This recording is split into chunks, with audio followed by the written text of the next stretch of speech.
You're about to watch another exciting episode of the Dungeon Run, but did you know that you can actually be part of the adventure? Tune in live on Wednesday nights at 6 p.m. Pacific time, and you can make your voice heard and help determine the fate of our adventurers. Hope to see you there. Greetings and welcome to The Dungeon Run, a live tabletop role-playing game where your interactions help tell the tale.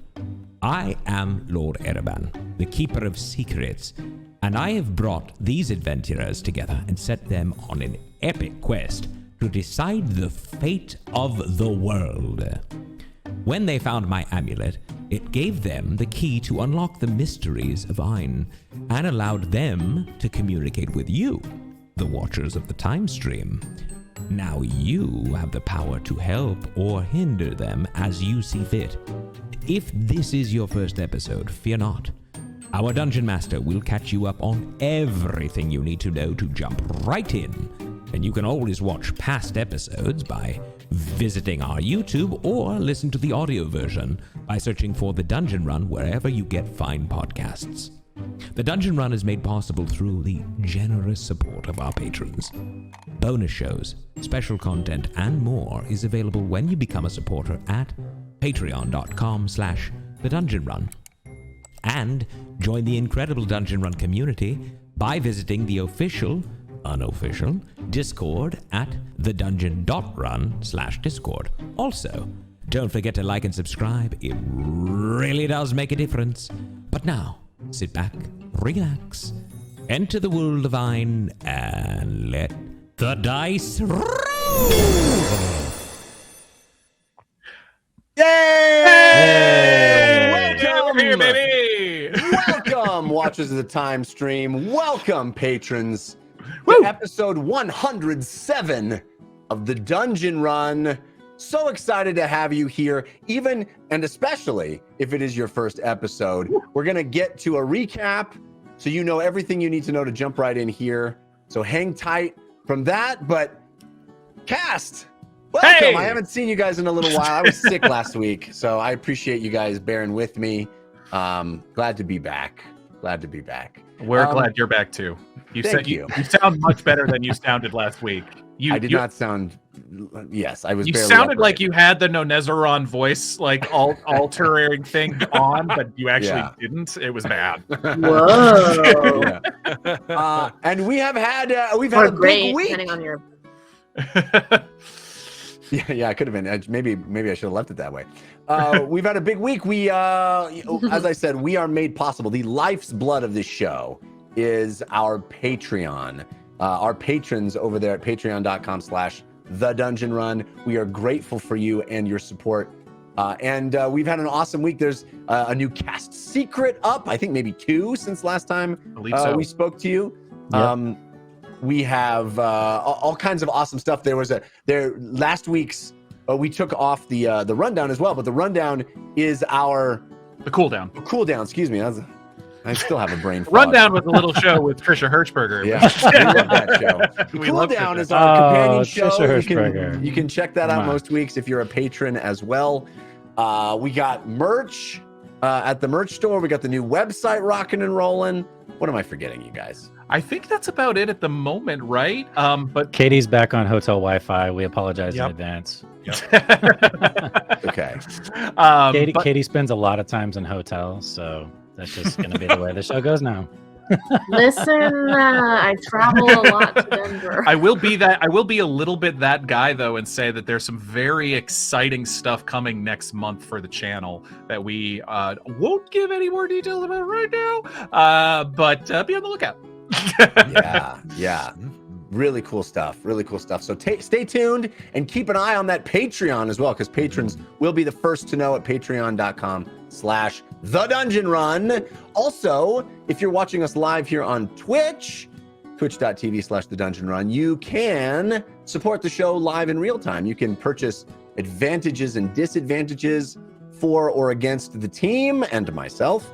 And you can also participate in our tug of war. Every episode, we have a tug of war between Team Force of Good and Team Force of Evil. And the way you participate in that is you purchase balloons, the gold balloons for Team Force of Good and the purple balloons for Team Force of Evil. Or you can also purchase the potatoes, golden potatoes for Team Force of Good, purple yams for Team Force of Evil. Those are the big, huge items that really yank that tug of war back and forth. And the winning team at the end of each episode unlocks a card that will go into effect the following episode for their team. Last episode, episode 106, Team Force of Evil came out on top. That's right. Which is why tonight a Force of Evil will be in effect. And it's a bit of a doozy. These are submitted by you. You can submit them, I think, on our website now, right? Is that right, Jessica? Or is that functionality not yet in? Jessica, No, I've been so busy. I haven't been able to do it. I should have checked with you before saying that. I'll tell you. I'll tell you when it's live. All right. This Team Force of Evil card that is unlocked was submitted by Witch Space. Oh no. Comes from Witch Space. It is called Vice Versa. And it goes like this. Before rolling an attack or skill check, roll a d6. The modifier for your roll will come from the player in the position on the d6. Your number, or a 6, is your own modifier, but any other number, use that player's modifier. Oh, wow. So if you're doing a history check and you roll 1, you will use Civ's modifier for history checks. Fascinating. But if he rolled a 3 or a 6, he'd use his own. Correct. I actually have our character die. Do we want to use that instead of rolling d6s? That's fine too. That would be great. Okay. That's going to be fascinating. All right. So that is in effect because Team Force of Evil won. So we will find out based on the tug of war this week who will win and what card will be enacted next episode. That's so skill far, checks? Just skill checks and attacks. And attack rolls. And attack rolls. Yeah. Well, here's an interesting question. It's not your damage rolls or damage modifiers or anything like that. It's literally just the attack roll. But if it's Ron's melee attacking with his maul and he gets me, then it's whammy. Oh man, okay. Yeah. So to speed things up, he has a be better 33% chance to get himself. True. Right. Yeah. So run away from all fights, guys. Run away. Run away. To speed things up, it might be better if we all roll our own d6s then. That's probably true. Yeah, because otherwise we'll be waiting on you a lot. Good. That's true. And I noticed that somebody in the Discord was asking about it, but there is some new Paladin features that I will be reviewing this year. So actually, we could probably go ahead and roll it now since Force of Evil. So here's what I've done. I have a new ability as Uggo called Aura of Time and Fate. I wanted to add more interactivity to this show, and so what I've done is based on who is winning when Uggo goes to sleep for the night, will determine what his aura is for the next day during level 7. So we are Force of Evil is currently winning. Is that correct, Jeff? Yes. No. Force of Evil won last week. Right now, Kitty Scritches bought 4 Force of Good balloons, so we are 100% Force of Good this second. So before we go, because I will have these abilities when we start, we are in Force of Good table, so I'm going to roll a d6, and I will tell you which family member this aura relates to. This is confusing. It is 4, and number 4 It's is, you. I believe, Lily. Oh, okay. Because I don't count for myself. I'm That not makes part of my own family. Let me make sure here. So today's aura for Force of Good, level 4, is Aura of Loving Embrace. It is based on Lily. All family members of the Oath within the aura are considered touching for lay on hands and spellcasting purposes. That's pretty within cool. 10 feet of Uggo. Oh, within so 10 anyone feet. within 10 feet of Uggo who is a family member in the Oath, so of the other 4 players, you will be able to essentially cast spells as if you are touching anyone within that aura. Okay. Fascinating. There are one for every family member. I have one for the Watchers. There's auras for each force of good and force of evil for the Watchers, and one for the Ancestors as well. So those will happen every time we have a long rest. It's super cool. I mean, Ron is basically homebrewing an entire subclass of Paladin before our very eyes, and it is really, really cool. Well, so, thank you. Yeah, I'm loving it. I'm certainly loving it. So far, Jeff has had no changes to anything I've said. No, I keep going. Which This is great. I impressive love to it. me. Yeah. Push it, Ron. Push it. I'm not. That's what I'm purposefully not doing, and I say so at every time I reach out to So Jeff. every time I hit with the maul, it's a fireball. Well, you took the ring for that. Right. Good point. All right, Jessica, what am I forgetting? We have lots of support in chat tonight. Woo-hoo! Thank you so much to everybody who is cheering us on. We just got a big cheer from Voyager, Vosh Voyager, a jar full of bees with a big cheer. Lots of resubscriptions. A lot of people resubscribing with Prime. If you didn't know, you can do that for free. There's instructions down below in our about how to do that. We got a cheer from VL Forever, from Fireness. A jar full of bees gifted a community sub. Thank you so much for that. Cetar with a cheer. More resubs. We got a raid from the Zand Show. Hi everybody. Hi raiders. What's up? We love Zand. We love you, Zand. We got a couple more cheers from VL Forever. Lots of resubs. Red Robin with a cheer 20 minutes ago. So starting the show off right before we even went live, I think. And a couple of hype trains were completed. Oh, and Red Robin also gave out community gift sub, as did Spectre Ranger. So thank you so much. Thanks, everybody. And we also just got a golden potato, our first potato of the night, from AG McLeod. Thank you, AG McLeod. So Team Force of Good in full effect, 100% Whoop, whoop. so far. All right, time to get into the action. And that means it's time to light the torch.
It started as a simple dungeon run, but it has become a quest of gods and dragons. For these 5 adventurers discovered an ancient amulet crafted from the very eye of a dragon. Not just any dragon, the most powerful dragon the world has ever known, the Chrono Dragon, Nonezzeron. Worn by the Keeper of Secrets himself, the amulet has revealed much to these heroes of Bingle as they have carried it. It has shown them a time no one in all of Ayn can remember, a time before the end of the War of Ideas 300 years ago, a time when 5 great champions gave up their lives to become the Wardens. It revealed that the dragonborn queen of the Shaxen Gao Empire led a ceremony to transform these champions into 100-foot-tall elementals, to end the strife that ravaged the land. But it has also shown that these very same champions were instrumental in wiping out the knowledge of what existed before the war, burning libraries and erasing their own memories. The amulet has been the key to unlocking visions of the past, visions of the Warden's history that they themselves cannot recall. But to witness those visions, the heroes of Bingle have had to track down the Wardens, which has not been easy.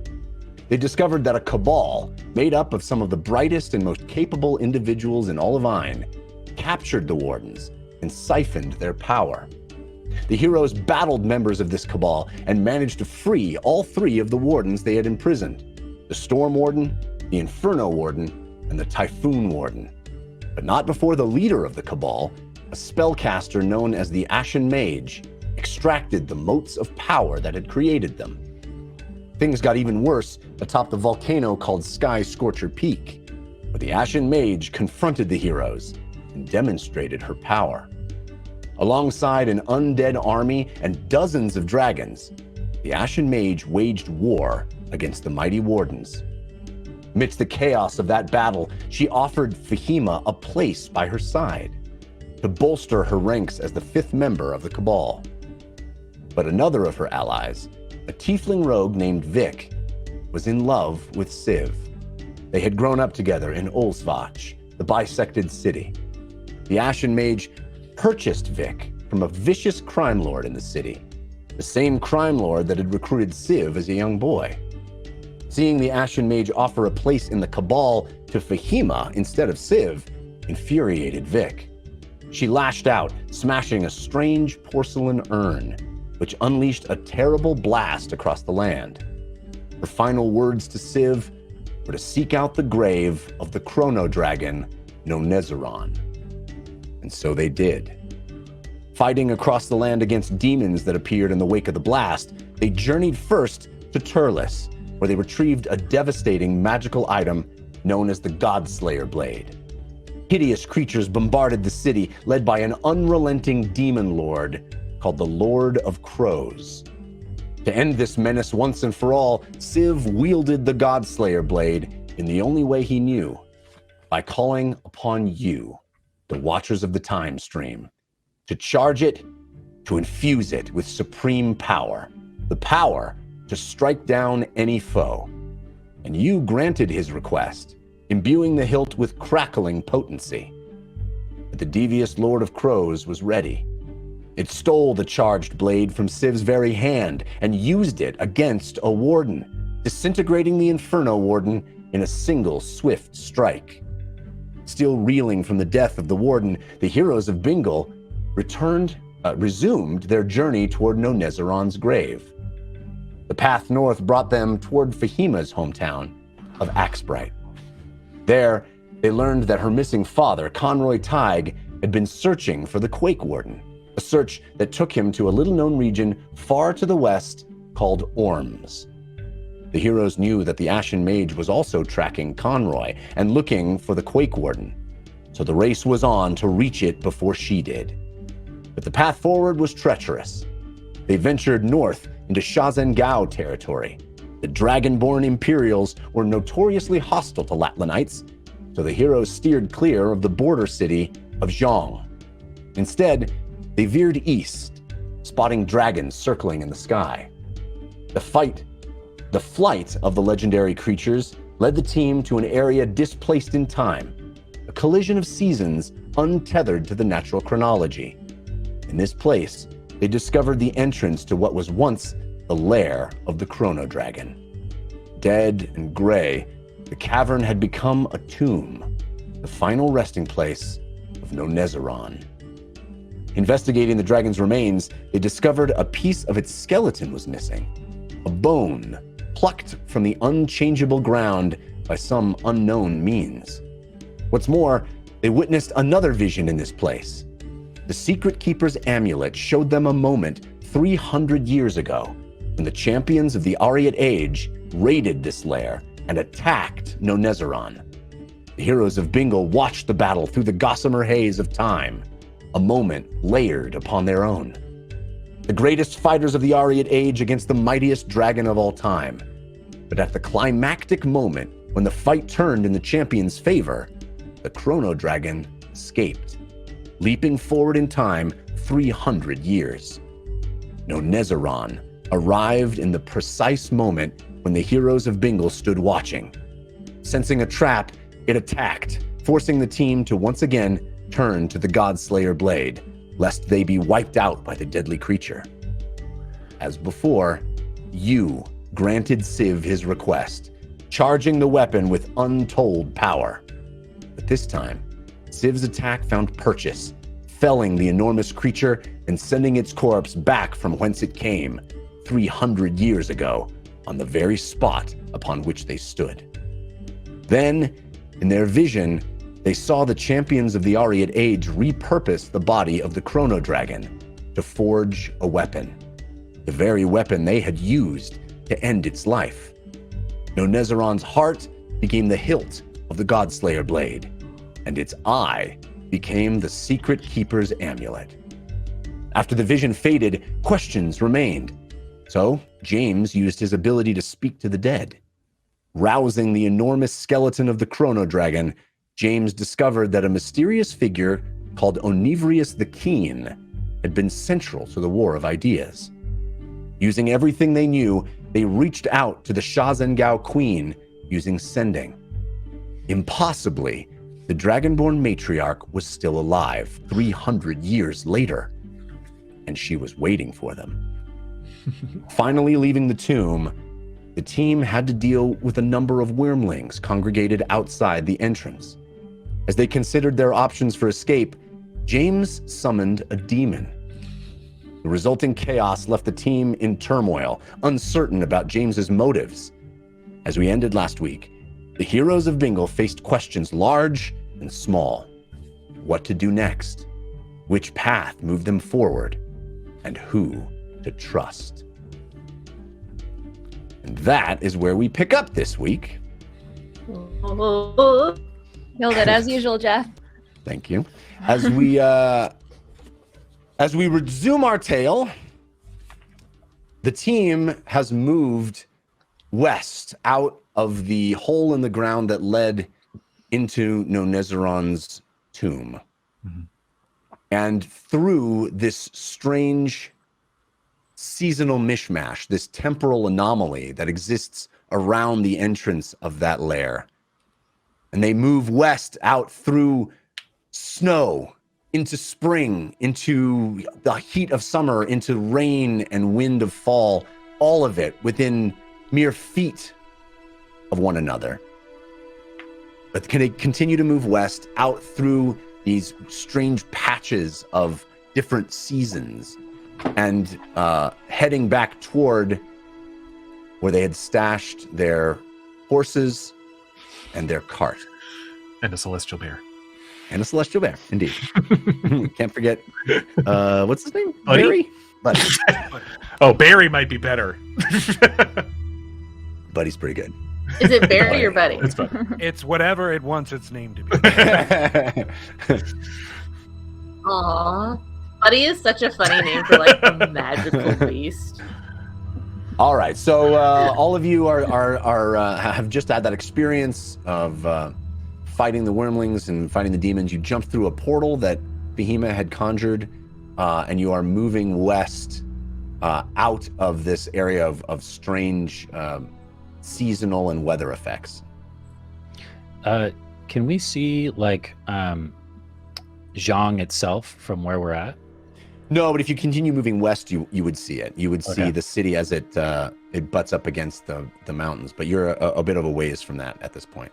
Are there anything flying with giant leathery wings that could possibly blow some sort of breath on us flying in the sky anywhere nearby? Roll me a perception check. Such a specific question. Can I also roll one of those? And you guys both figure out whose perception modifier you use. No. But I got a 5, so I think that's Katie. Indeed it is. Yeah. Civ, you also have advantage from Hadrian X. Thank you. And Lily, you have advantage from Gateway Guy. What's your bonus? I also got a 5, so I'm guessing. Yeah, It's you use your own. Yeah. Oh, okay. Great. I got a 10 So what is plus, your number? 10 plus whatever Lily's got. 1 second, sorry. My hotel situation is complicated. Okay. It's good though. Boop, boop, boop, boop, boop, boop. The D&D app on the phone is different. FYI. Oh, it's plus 9. Jeez. Oh, So I got wow. a 19. 19. Okay. And you I got a what? 28. So both of you cast your eyes to the sky looking for any signs of dragon wings. And as you're moving west, you do not see anything directly above you. even looking back toward that area, you had seen one of the wormlings that had survived. Actually, two of them, I believe, escaped. They are flying that opposite direction with your 28, Lily. You can still spot them, but they're flying east, away from, even farther away from the direction you're headed. We should probably push it for a while, just in case the dragons come back. Yes, they seem to be flying the other direction, but I think that's still wise. So, Jeff, I'll whip the reins and get the horses, the cart going as fast as possible without, like, obviously risking. Have we made it back to the cart already? Yeah, we made it back to the cart. No, yeah, you guys have a bit of a ways to go because you left the cart a bit of a ways out. Yeah. Okay, So, but once sorry, you I thought we got back. Yeah, once you get to the cart, you'll find out the state of your horses. With my 28 perception, can I see exactly where the cart is? It's you guys know where you left it as well. So you're able to get back there. Well, let me know when we get within a mile, because then I'll know if Buddy's alive. I didn't know if it was like because the terrain changes, if that affects our like tracking to get back to it. I guess. Yeah, I mean it is very disorienting. It is very disorienting. In fact, an area that you could have sworn you moved through that felt like a springtime meadow now is a raging storm.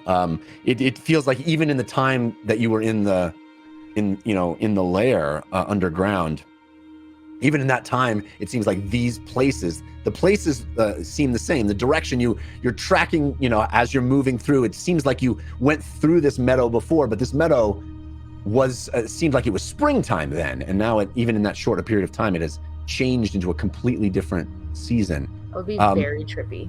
Yeah, and it's very disorienting. I mean, you could have sworn that you've been through here, but all of the markers, even the trees now have frost on them, or they'll be, a completely different. It seems like you were dropped into a completely different time of year. But as you move that direction, you do see the spot where you had hid the horses and the cart. As it takes a while, but you get that direction. Yeah, as we walk, you see Fahima furiously writing in her diary, kind of casting furtive glances up at James, darkly, but also inquisitively. She's not ready to talk to him quite yet, but she's writing a lot.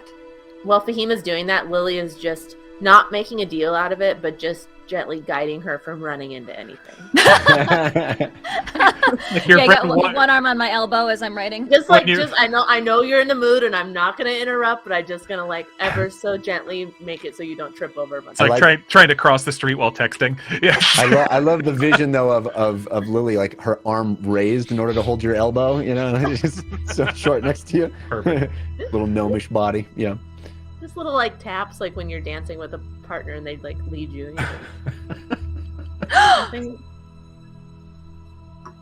Wait! Can we stop for a moment? Wait. She's flipping through her diary.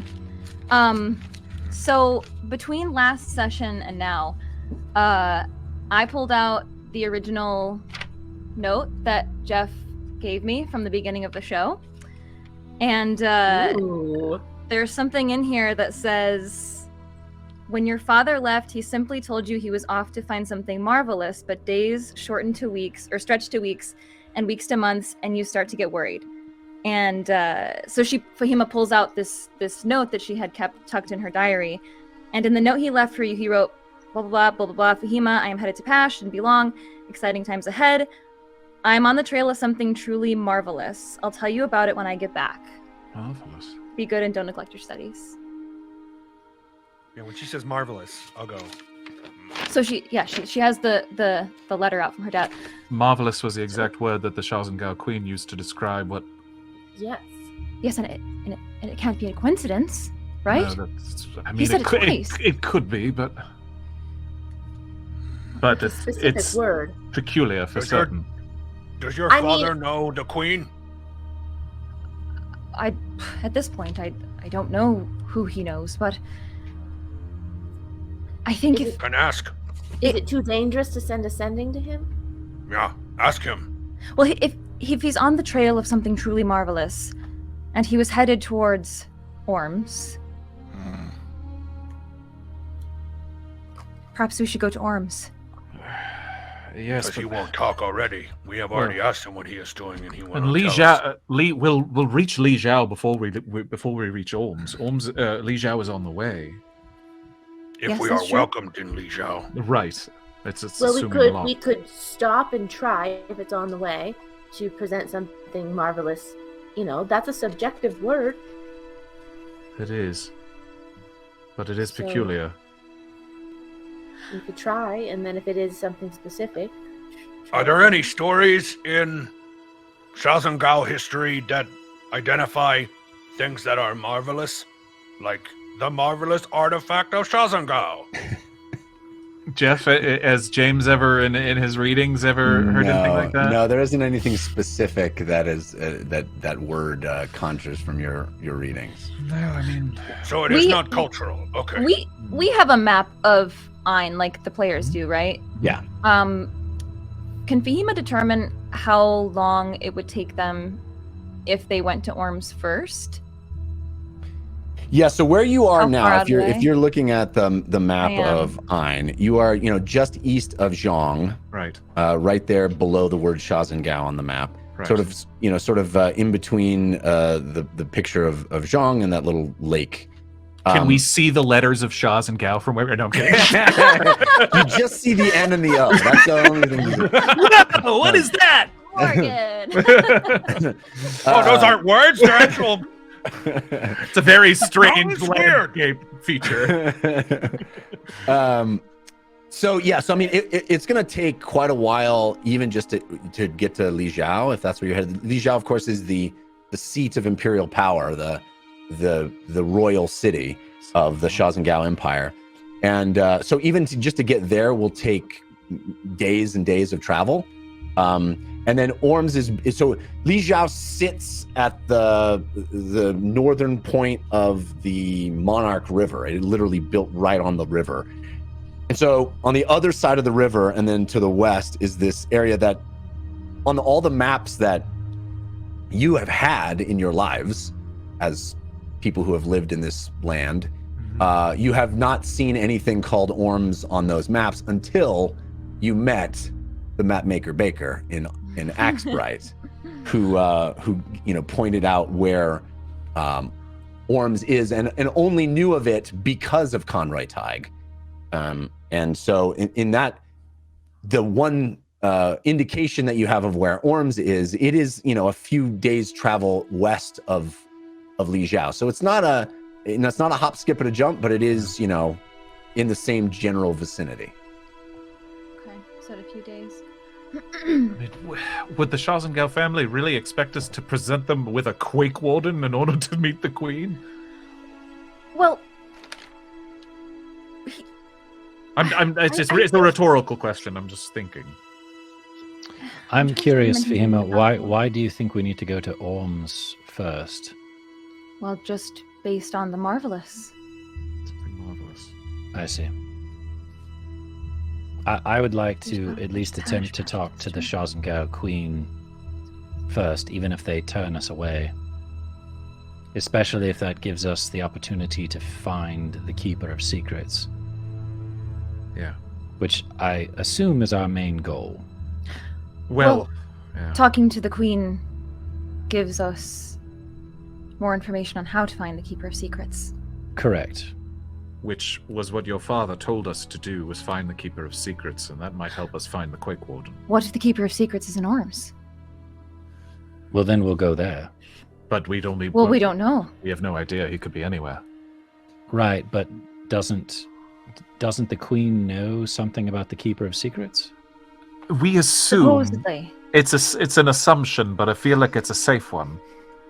We had a significant lore drop a few days ago where we found that information out. We've What's a lore drop? We have frequently done a lot more with a lot less information. So, We have. just saying. As we get back to Buddy and the horses in the cart, Ugo starts putting his heavy armor back on. Okay. Yeah, you do find the cart and horses and Buddy as you've left them. They did remain safe and hidden. So it does seem that you everything is as you left it. Good job, Buddy. You protected everybody just like Ugo. Well done. And Buddy comes awake and looks at you. Good job. Ogo, do you think we could ask the Candle Queen What? about the Marvelous? About what direction to go in? Marvelous, marvelous. I think she would ask answer? her lots of things, and she very rarely answers me. Well, what if we prayed Well, together? not in the way that you think. Ugo gets answers, just not from Candle Queen's mouth. Well, I'm only asking because the one time I really sat down and did a prayer, I did get an answer.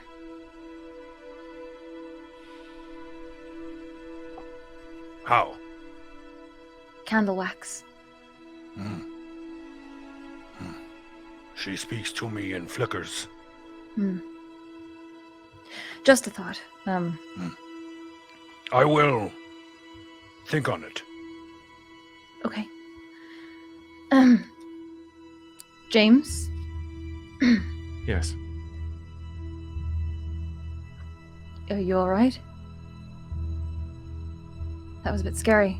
What happened back there? No, I don't think I am. How does he look physically? Did him casting a demon change his physical appearance at all? Not specifically, although you guys have or will at the next sleep level up here. So you are you're noticing that his progression, his physical transformation into something that is different than human, is continuing. It is, if anything, accelerating. If anything, it is more pronounced than you've ever seen it. That he looks less like a human being. His spine bending and protruding out the back of his clothes. The wings now too large to even be mistaken for anything other than what they are. His cheekbones protruding, his chin sort of jutting, large fangs have grown in his mouth, his nose extending and his eyes sinking back. It is a very undeniable state that he is in at this point. Very much, if you just saw him, you would assume this is a demon. You look like you know that what happened back there wasn't right. I mean, we talked about this, James. I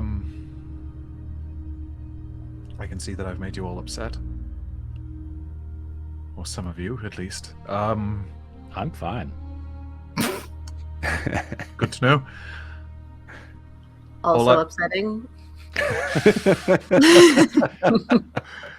Civ has seen some stuff. So All I'll say is that that seemed like a good idea at the time, That's which dangerous. probably tells me that the changes that are happening are more than just external ones. Seems you are behaving a bit more monstrous. That's definitely a decision that James, we all know, including yourself, would not have made. No, I know all the conversations we've had. I've said in the past clearly that I The demons in Turles. yeah, no, of course. But James, Well, then I think we. no, you Go ahead, please, Dean. you please. I just was going to say the obvious, which is I think we have to prioritize finding a way to help you. Because this is no longer just a superficial appearance situation. Well, yes, we could do that. There might be something else. This I don't know. I was just sort of, at first I was really angry with you and recalling back in the diary pages where I wrote about our conversation where you said that you would be responsible with this power. But then I started to find myself describing to my diary how you looked when you cast that spell. Your veins coming out of your face and your eyes darkening. And it seemed to me as though you were truly feeling that power coursing through you. Did it feel good?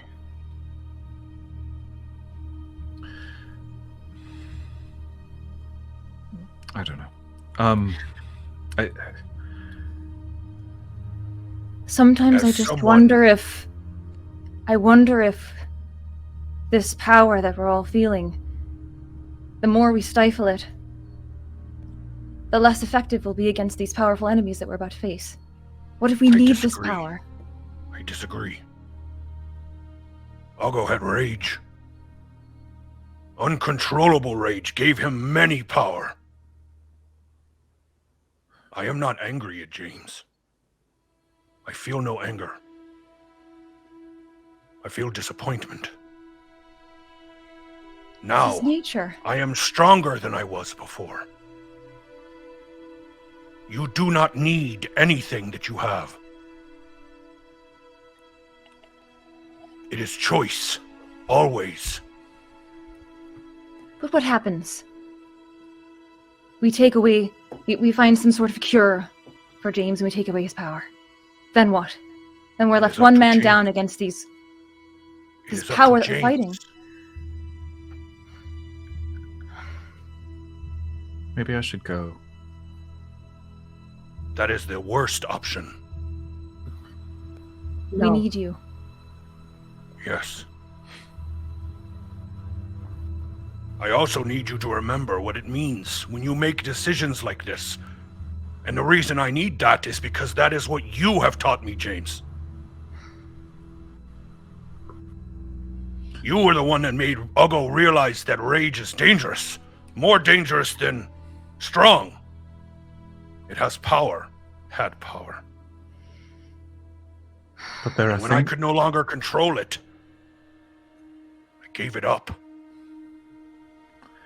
I'm being almost literally consumed, Ugo. Let it go. Don't you think I want to? I don't know. I've told you hundreds of times at this point.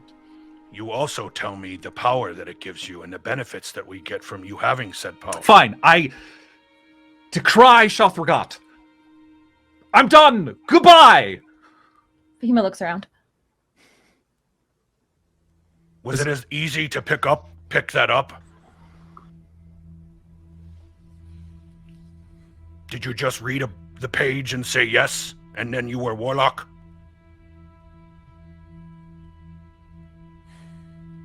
I am not saying you need to give it up. Ugo is not here to judge you and tell you that. Ugo thinks it is good to know what dark things are. It is better to know how to use them properly. If there must be a warlock here, if there must be someone who is tied to the old gods so we know how to proceed, then so be it. Just know what you are doing. There's no in between. You and I have argued many times about the black and the white and the gray, Ugo, and I'm telling you right And now. what I am telling you is that I agree. You are No. right. It is gray. And I'm telling you that you were right. I can't just play around with this because it is eating me alive inside. No. And you're talking you are about making choice. And you're talking about I am. That is your choice. You have made choice. You just tell Ugo you made choice. You cannot live with this thing anymore. You just say that. But what if you can?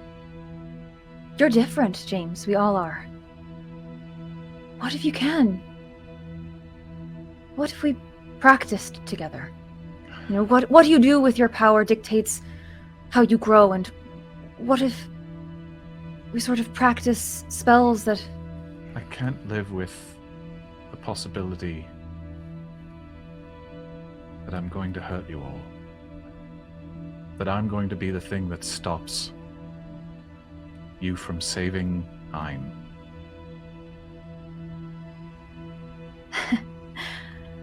That's quite noble of you, but I think we can protect ourselves. I told Shothragot a long time ago that I wouldn't be a stick of dynamite in the middle of you with the fuse lit.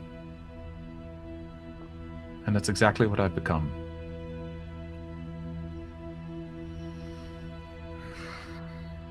Well, you may be a stick of dynamite, James, but you're not. The fuse is not necessarily lit yet because you still have control a little bit. And I think we now know that it's starting to affect you more than superficially. And so, at least for now, let's try a little harder to see if we can make some headway before we just give in. I would like that. No? I would like that very much. I'm just very scared. I'm very scared. I think we all are, but we need you, as Fahima said. And it's not as easy as us just saying goodbye to you either. James, Uggo has prayed for you to Candle Queen every night since this happened.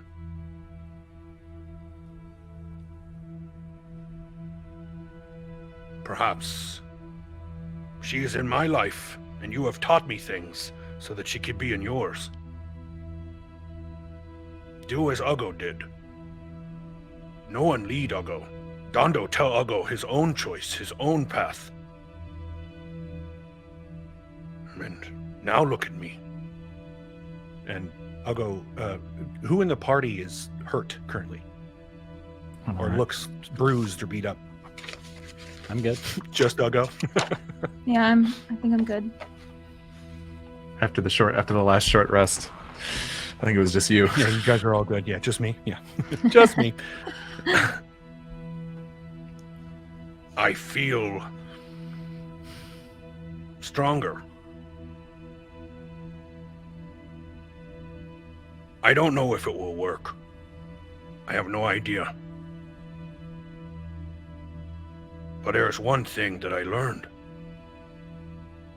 When you are in your greatest need, she answered me. I am pretty sure, and Uggo is very sure, that the person he remembers taking him from that cave is the Candle Queen.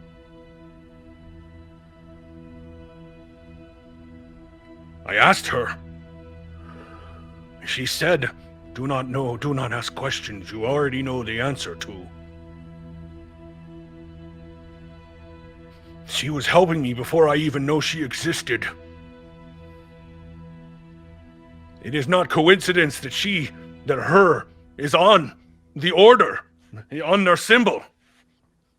This is purposeful.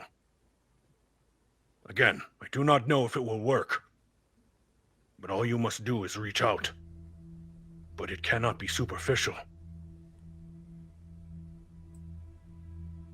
That is it. I love you, James, and I'm sorry you are suffering. That is how I can keep my rage at bay.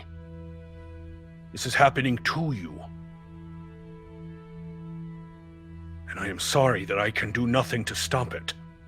I cannot protect you here, and Uggo feels like he failed.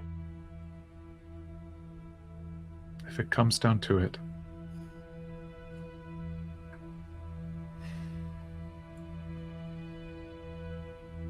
the best way you can honor me is by protecting the others. You know I will. I can try not using magic. I can try... I don't know. I think there's gotta be... I hope, I don't dare to hope that there's answers somewhere. There are. You have to seek them.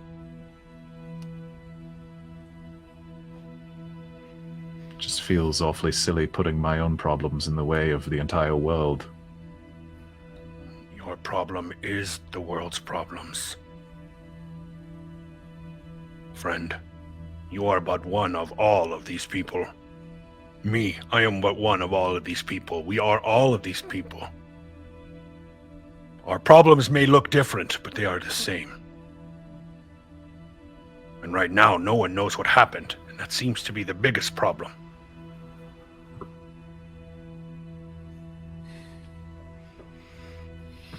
Maybe we'll learn something different but I think trying to find the Keeper of Secrets first is the way to start, but I'm not sure. I think that's our best chance. Yeah. Let's keep moving. Let's find the animals in the cart. Siv's like ready to go. He's like on the cart. Hugo's just finishing putting on the rest of his armor. Yeah, you guys have Let me your know cart and when your you're all animals at this done point. discussing. Turn around, Lily. It's about deciding, which direction to go at this point. You're standing there. Siv's been tending to the horses and bridling them, and getting them all situated, making sure they're fed. Also, I should note we did just get a golden potato while you guys were. Thank you. This is from Useless Blueprint. Thank you, Useless Blueprint. Very, very generous of you. That brings the Force Ward, a Team Force of Good, 98%. Team Force of Evil, 2%. We got a bunch of Force of Evil balloons. Oh, nice. Yes. Lily, what do you think we should do then? Yes? Where should we go? Well, I thought it was clear that we should go to the Queen, but Fahima does make a good point. Well, they're in the same direction, at least. We can start heading northwest. It seems like the Queen's gonna know a lot more too. Yes, and I think perhaps it's in our best interest to go there first, since she is expecting us, and attempt something marvelous, and then if it doesn't work, evaluate at the time. But Agreed. what are we going to try that's marvelous? Does it not seem better to just go straight to where someone said something was marvelous?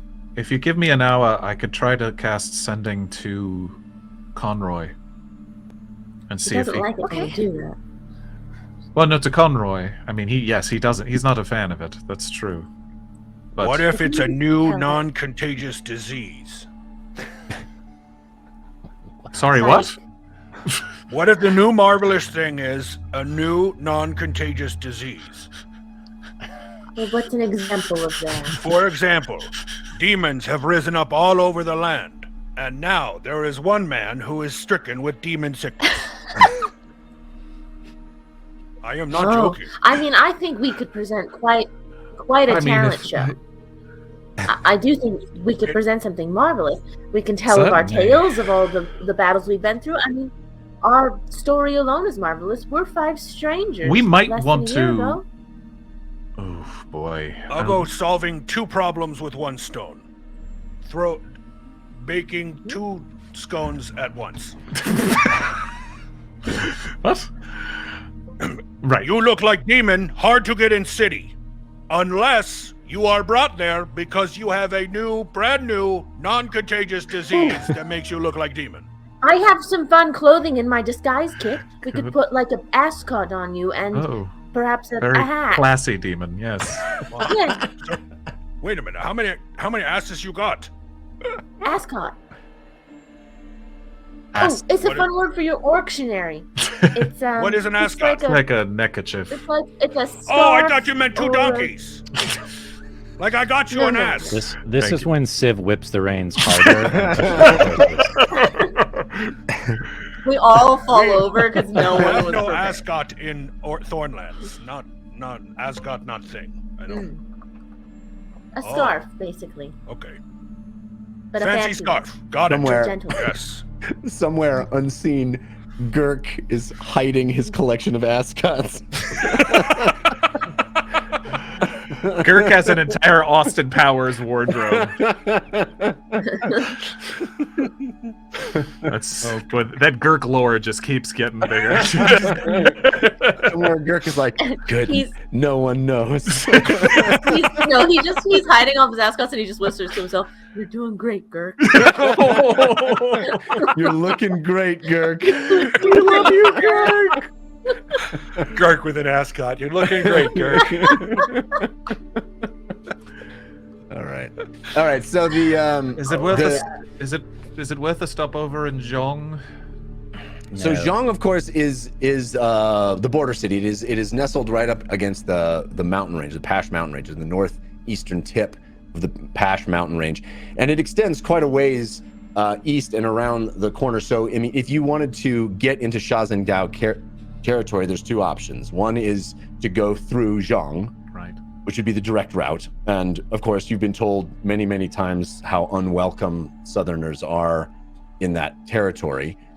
The other would be to give it a wide berth to the east and make your way around and try to find a way that is not guarded or patrolled up and around the city itself and into open land beyond it. Unless Lily is going to make us all look like Dragonborn, I suggest we take the latter of those two. Yeah. That's probably wise. I mean, I can, but I'm not sure. It maybe that. wouldn't be a bad idea either way. So we attract less attention.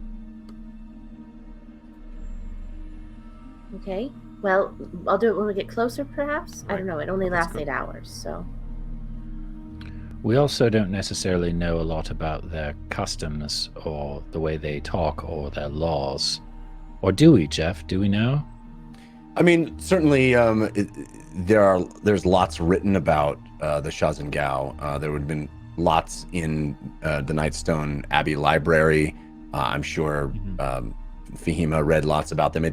They're, think of it like the royal family in Britain. It's very tabloidy. It's very a lot of Nice. rumors and gossip about this sort of backbiting, infighting royal family and the Dragonborn and how they behave.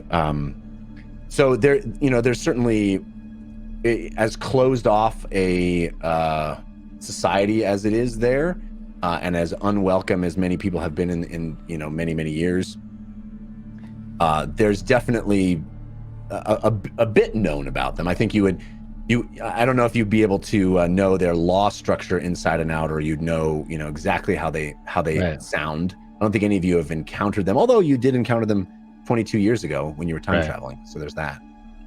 I'm just wondering, would we know if we wander in there and let's say Lily's spell gets dispelled or something, would we instantly be attacked or arrested or I think that it would be a safe assumption to make. Yes, that Right. if you attempted to deceive them and you were apprehended, that they would not, see that. and as they don't kindly. typically take outsiders even if they're merchants or tradesmen? No, I mean they have been known to trade. In recent years they have become more insular and less open to that. And they control such a wide swath of land to the north that they have resources. They haven't needed to. Right. And and part of the problem with the Orcish Dwarven War is how it has massively disrupted trade across all of the regions, right? So much of the dwarves of Vimdur and Delta Thum made their living by trading minerals and gemstones to the other regions, the other Right. realms of Ain. But all of that, because of the war and because of the intensity of the war, that has fallen off. Winkburg itself being, this sort of trade hub that's all broken down. So all of the usual economy of the realms, the inter-realm trade has all been topsy-turvy over the last several years. So even that, I don't think you would be 100% certain that they would be like, oh, merchants, come right in. Right. It's much more, and they're in the north, right? They're there. Obviously they're on the other side of Nelrim from the orcs, but I think they're much more sensitive to the ongoing war between the dwarves and orcs, and everything has fractured. Everything has been more isolated and more self-sufficient. Insular. Yeah, insular. So then my suggestion is still the same. For the sake of time, for the sake of James's condition, and for the sake of not wanting to have to fight off a bunch of Shaxen Gao, I think we should avoid the town of Zhang. And if we come across any, then Lily, you can use your magic. If we need to appear as merchant, I could possibly cast an illusion in the back of the cart for some kind of. I mean, it might pass, initial inspection of something that we're carrying, because we're not really carrying much, are we? Is that something you can do as a ritual? No. Well, then I would save it and let Lily do her thing. Mm-hmm. Yeah, it would have to. It only lasts something like 10 minutes. So it would have to be like right before it happened. Right. Is there any reason we need to go to I Zhang? think that plan works. No, I mean not specifically. No, just sort of exploratory. Well, it's a more direct path too. Right. But I think, again, there's roads around it, so let's just use those. Agreed. Yeah. All right. So go around. Right. Long. Yes. So you start out, Civ kicking the reins and the horses and Buddy getting into a gallop, and you start moving as much as you want to head northeast. You start northwest. You start heading northeast. At first, just to give the city a wide berth, you stashed all of the stuff a ways to the east of the city, so you could still sort of see it from that point. And that enormous statue that you recognized as being Zhang Laolong, the namesake of the city. Although you could probably suspect that few living people in that city would even understand that or know who that was. Right. The city was named after this person that you all know intimately. You see that dragonborn statue built up, looming over the top of that city that's built out of and around the mountains themselves. This guarded city with big ballistas on the front. It looks like a military installation. You cast a wide berth and gallop the horses northeast to make sure you stay far away from the very heavily guarded walls that seem to be part of Zhang and its periphery. I'll occasionally use Mr. Whispers, because he's still in hawk form, to go up and circle around just to see if there's anything, sneaking up on us, or bandits or anything like that. Yeah, and as you move this direction, you're staying away from any specific road and trying to keep the city in your sights, but keep it at a wide distance. And Mr. Whispers, in your head, relating that distance, relating the information, making sure that there's no populace. And Mr. Whispers does see troops, dragonborn armored troops that seem to be patrolling this area. It does seem the information that you could gather from what you see in your mind from the perspective of the winged Mr. Whispers is that this does seem to be a border that is patrolled. It is enforced, that they are trying to keep people out. So you continue moving farther away until you find a way that seems to be the edge of where those patrols move, and a path that can get you into Shaxen Gao territory proper, into the north. But you have to go east quite a ways out of your way, and you have a full day's travel as night begins to fall, and you are just starting to veer north, hoping to get past the border into Shaxen Gao territory without being seen. Yeah, I'd love to find a place for us to conceal ourselves as much as possible. Yeah. So before we get to bedding down, when we find a campsite, I'd love to find a place that's either defensible or concealable or both. Okay. As we're riding and as it's getting darker outside, James is sitting in the back of the cart. You all turn, and at a certain point, James is gone. Like invisible? He was there a moment ago, and now he's not. Well, Civ is just looking forward, looking for a place to camp. So unless somebody says something to him, None of us in the back of the cart would have seen you disappear. Basically, I picture it of if you turned your head or something like that, and you turned, and he is not there anymore. Wait, this is after we've settled down? No, You're still riding in the cart, and night is falling. You're saying that James disappeared while we were traveling? Mm-hmm. Seemingly in the blink of an eye. James. Yes. Oh. He's right there. Did you learn invisibility? What? What do you mean, what? Where? She reaches out her arms. Hello, and she starts to smack around. Ow! Stop that! And he reappears. Did you? What? Sorry. What do you do? He reappears. Stop. What? You were just invisible. Were you not aware of that? Did I cast it? Meep. No. Did you cast it? Meep. Meep. No.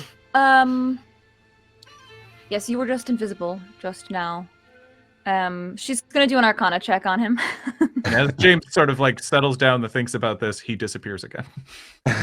No, wait! She reaches out her arm and smacks him in the face. Still here! Stop hitting me! Wait, just hold on. So I need to. Children, do I need to stop the cart? Do I need to pull over right now? What is going on back there? So my Force of Evil is going to come into play if I do this Arcana check. That's right? correct. Yes. Okay, so I need. You do have advantage from Hadrian X, though. Thanks, Adrian. Okay, so I'm going to roll this. I need a little bit of help with this. So I rolled a d20. Oh my god, I rolled so bad. I rolled a 1 and a 4.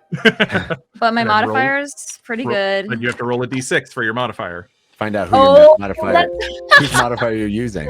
Of course. Okay, 5 is... That's Katie? Lily. It's only my mod. All 5s all the time. Okay, what do you need? Arcana. Arcana. Plus 4. So you got an 8? Yes.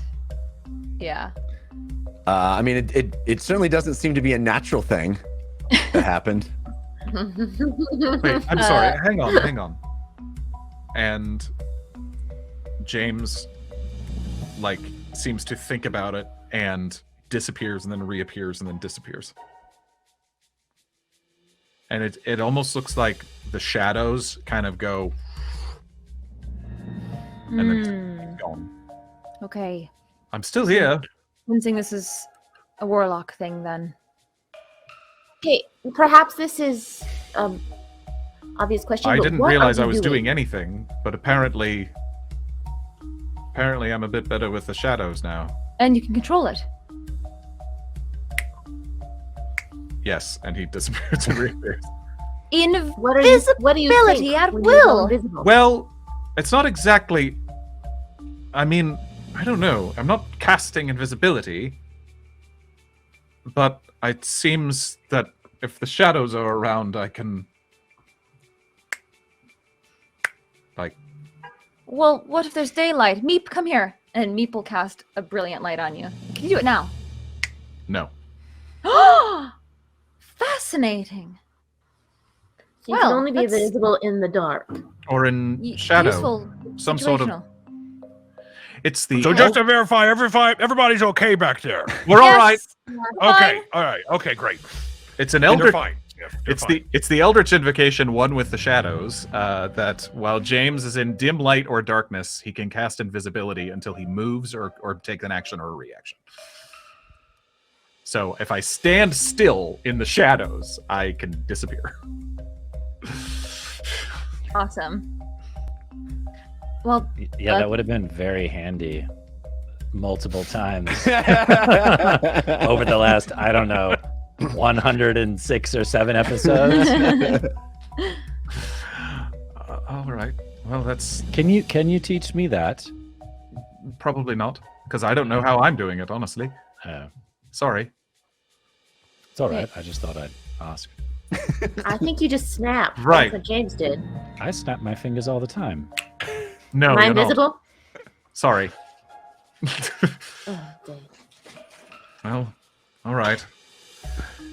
Continues to come with mixed blessings, I guess. Well, that actually might be very useful in case the Shaxen Gao come upon us. Right. Right. You could just disappear while they're searching and what have you, and then Right. reappear. Great. Love it. Is this where we're staying for the night? Yeah, you guys have managed to find some place that you feel pretty confident is off the beaten path and a little concealed. It's quiet and it's getting quite dark. It's hitting into dusk. Yeah, I'll do the typical, unharness the horses, brush them down, feed them, give them water, all that jazz. Yeah. And you are basically right on the edge of Shaxen Gao territory at this point. You are, you're in it per se, as far as like this is farther north than Latlanites would go, but tomorrow you will set out past the border of Zhang and be, past the point of no return as far as, a confused traveler might be. Right. So tonight you make your last camp, east of the city when you're about to turn north and veer west into the restricted zone that is, that you are. Is there not. such a thing as like flags or markings or something? Like if they saw our cart going down the road, would they automatically know that we're Latlanites, or could we essentially? No, not necessarily. No, not necessarily. You could certainly conceal yourselves. Yeah, I mean, there's no marking that's indicating you're anything in particular, but of course, they would expect only to see Dragonborn at this point.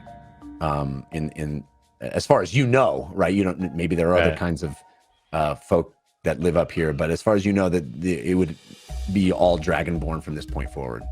Do they have like a soccer team that we could put on the side of our thing just to like go Arsenal on the side? The Fighting Dragons. I would recommend that we don't have any campfire this evening, and Fahima, if you don't mind asking me to keep a low profile, that way if there are any Shaxen Gao patrols, they're not going to hone in on our position. Of course. Well, I think she heard you, and I'll tell my create campsite servants to. You heard him? Did you just wave a stick? Okay, they heard you. You see the stick move in the air, hovering. So the campsite is one of its little talons. The campsite is formed using materials from the woods and the trail, sans campfire. But you guys have relatively comfortable bedding for the night. James, were you planning on doing that? Sending tonight or in the morning? No, I mean I could do it now. Okay. This is already so hard. I was just saying about trying to cast less spells.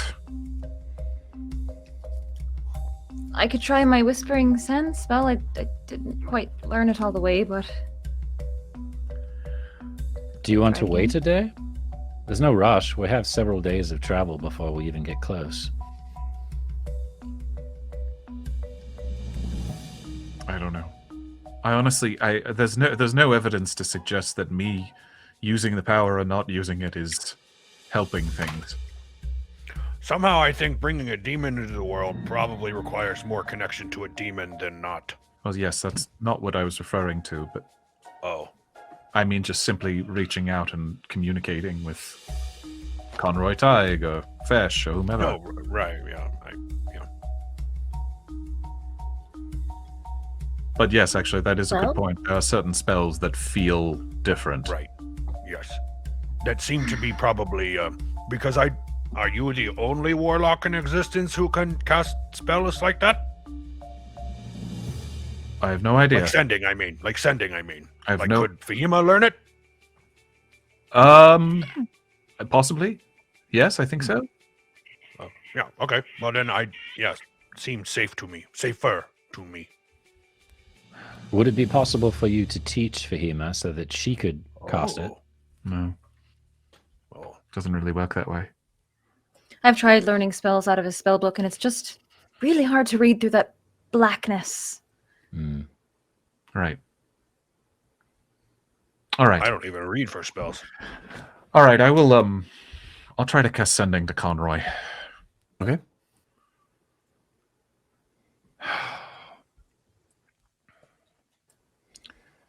We've entered Shaxen Gao territory. Communicated with the Queen. She's offered assistance, but said we needed to show something marvelous Fahima thinks you might know what that is. And she loves you. I should love it.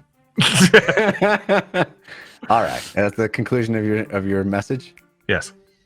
All of you see James stand there, his hunched shoulders, the wings on his back pulsating slightly as he concentrates and speaks those words, and they come up out of him in this effervescence, these tiny particles that seem to rise up into the ether. And James, you wait there for a moment. And you wait there for a moment. And then you hear a scream. A blood-curdling, awful scream.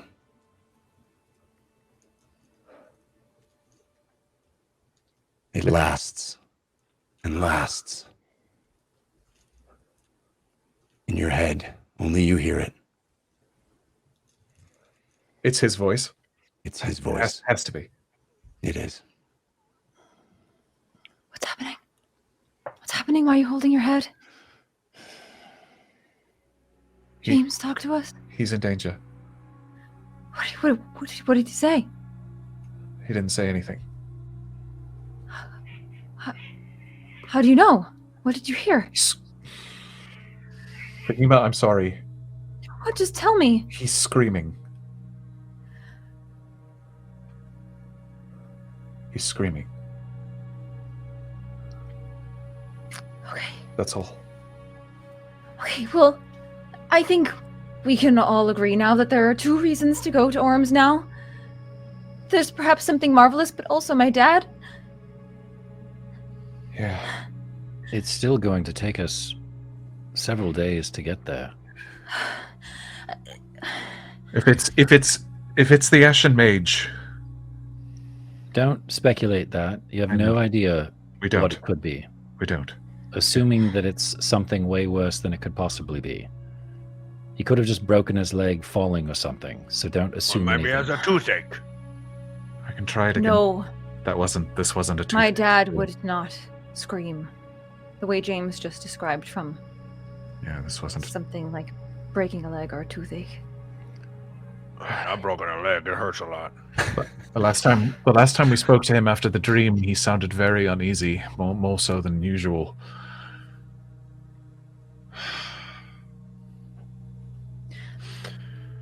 Look, it's only... we've waited this long to see the Queen. What's a few more days? I'm not saying that I'm opposed to going to Orms first. I'm just saying we have a long ways to go. Yeah. Yes, you're right. So anything could happen between now and then. We should just try to get some rest and get up early the next morning and get a move on it. Yeah. Unless there's something that one of you have been not telling me and you have some magical power that allows us to just get there in a blink of an eye. Maybe it could turn into a large creature and pull us faster for an hour. Yeah. There's no point in taxing yourself or making a big scene if that's going to draw attention. We're not Yes. just moving across a long stretch, we're moving across dangerous territory. You're right. Okay. Fahima's... All we can do tonight is keep the night safe and get on the road early. Okay. Fahima will have cast a tiny hut, and she's going to go to bed early, go to bed right now. And once she gets settled inside the tent, she's going to turn to Meep and say, well, first she's going to pull out the Ashen Mage's spellbook. And she says, Do you have non-detection going when you do this? I said I cast it last episode, right before we did something. It only lasts 8 hours, right? It only lasts 8 hours. I don't know how many hours it's been since we It's left been- the last location. Yeah. More than 8 hours. It's probably been.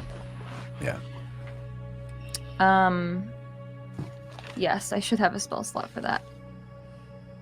I do have a spell slot for that. Yeah, I'll cast it again before I before I pull out her book. Thank you, Jared. And yeah, she'll say to me, "Don't look at me like that." Uggo said, "It's good to know the dark power so that we know how to use it." Well, you heard him. You heard what he said. Look, meep at him, not me. And if there's something attacking my dad, if the Ashen Mage has him in her clutches, I need something powerful. And she opens the book, and she's not learning a spell from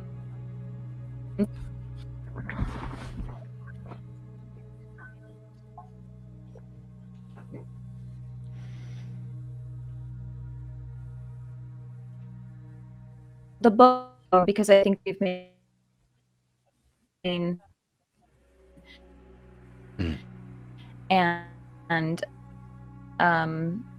seriously scrawling notes on disintegrate. Okay. All right. Whoa! Can you say that out loud one more time? She'll begin furiously scrawling notes on how to cast disintegrate. She's gonna kill us all. That wasn't Uggo, that was Ron. That was Ron. Ron, she's gonna kill us all. All Also right. chain lightning. So Yes, chain lightning. So, James, you do not need to sleep. Is anybody else sleeping? What is happening? So Uggo is going to take one watch and then make sure that Buddy is awake on the other two. Okay. And he gives Buddy the directions that if anyone tries to leave or if anything tries to come into camp, just to wake him up. All right. I would like to. I didn't hear what happened because Jessica cut out on my end. Did you do something other than you're just learning No, disintegrate? she's just learning disintegrate. Yeah. Okay. Yeah, I mean, It's I'm not something essentially Sid would know. Yeah. RPing out learning the 2 new spells from leveling up. Okay. I didn't know if there was anything else that happened. Great. Got it. Oh, did we just lose? We lost Morgan. Or did he just turn invisible? Yeah. He turned invisible. Oh my Can I pray with you, please? I'm sorry. I did not expect that. Honestly, yes, of course. I was just getting candles ready. I was going to light one in honor of you this evening. Thank you. I am also going to light one for Civ. Uggo pulls out his candles and he puts them in what looks like a half circle. On one end is clearly what looks like he's scratched in a J into the candle. And clearly it's like as it burns down, he's like moved it down and carved in another J where the J was. So and the same for you can see he's done the same for one for Civ where the S has been like carved and burned a little and then he moved it down and carved it. Sure. So which candles burnt down more? That's what I want to know. Little nubs of Civ nubs. You can see that James's candle is very low. He's praying for James a lot. The Fahima candle is fairly low, and the Civ candle is fairly low. Lily's candle doesn't seem to be. It's not even very low. touched. It's dusty. It is. It's been burned a couple times, but not a whole lot. But he lines these up. And, I can be dangerous. yeah, it's more about who he's worried about, less about who's dangerous. So It's not a Lily's gonna go off the deep end. Lily sits- walks by juggling knives. Hey, look at me! It's fine. He sits down and indicates to James that he should probably sit as well and join him in the prayer. Yeah. Amanda, thank you for bringing truth to Uggo's life. And thank you for allowing him to see further than he could before through the thick cloud of rage. Uggo now comes to you as a humble servant. You have renamed Uggo Truth Seeker. I now give power to this name. Uggo is seeking the truth. Uggo is seeking a solution to a problem that this humble servant is asking the Candle Queen. Uggo loves this family member. Candle Queen, you know James well. Uggo speaks of him constantly to you. Uggo has now, using everything that you have taught him, brought him to you. And maybe his blood brother can share the miracle that you have shown him when he came to you in his most dire of need. You can now speak, James. What do I say? What you feel. What you seek.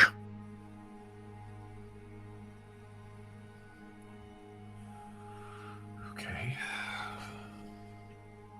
You are wreathed in darkness, are you not? Yes. What is it in the distance that sheds the darkness like hair on a freshly shorn goat?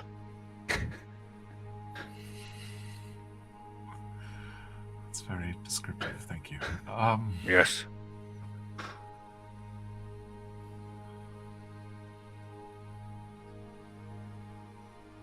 I'm dealing with the repercussions of decisions that I made in a very bad time in my life. And I'm trying now to make the best of it. But I feel like those decisions are at my heels like my shadow.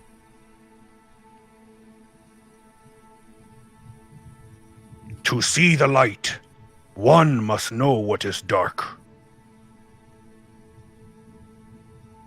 Go. Roll me a perception check. Oh no. You have advantage from Hadrian X, but you need to roll your d6 as well. Yeah. Why do I Thank you, Hadrian X. Why do I know what this is? Hey, I got a 6.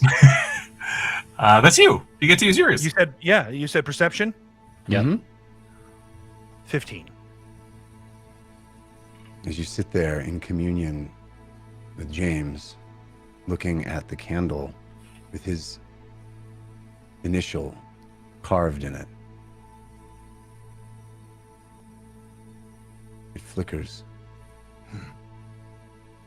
and then it goes out. And just for the briefest of moments, James, join me in a secret room, please. Oh, snap. We leveled up. That's right. Like clockwork. Oh no. So I'll go this time. You don't necessarily perceive it, but you do see the candle go out.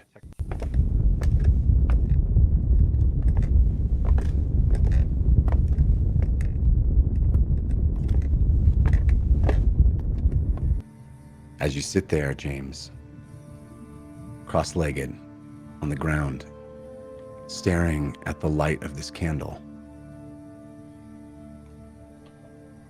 its orange and yellow glow breaking the darkness.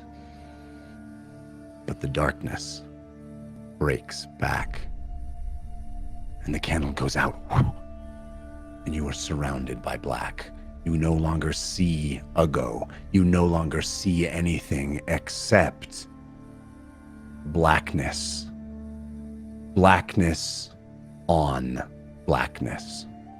A swirling, roiling blackness hovering in front of you. James Gillis, I see you. I notice you. I recognize you. Your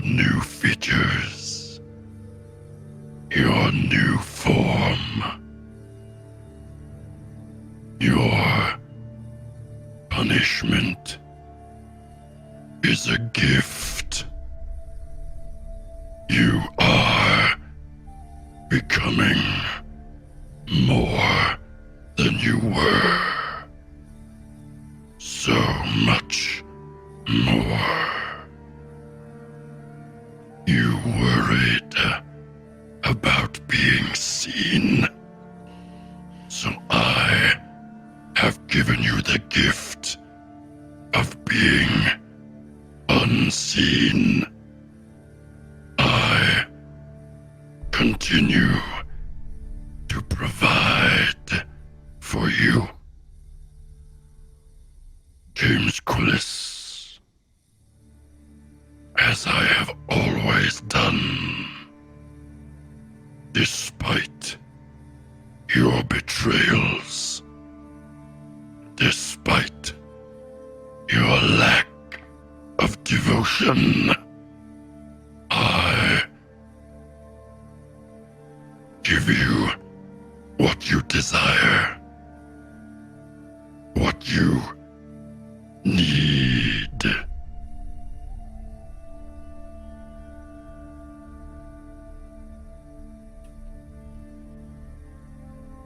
All right.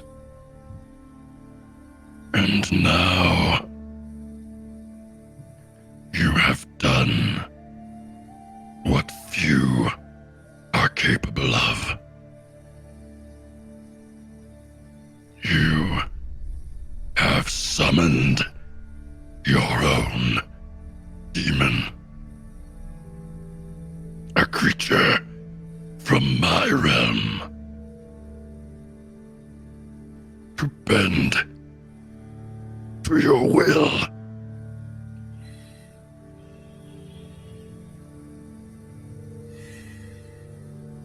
You sound proud.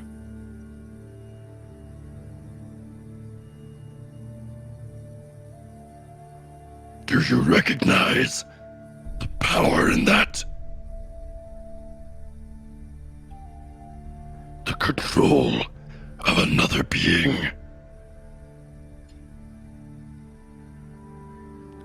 Do you see what you are becoming? Not a demon,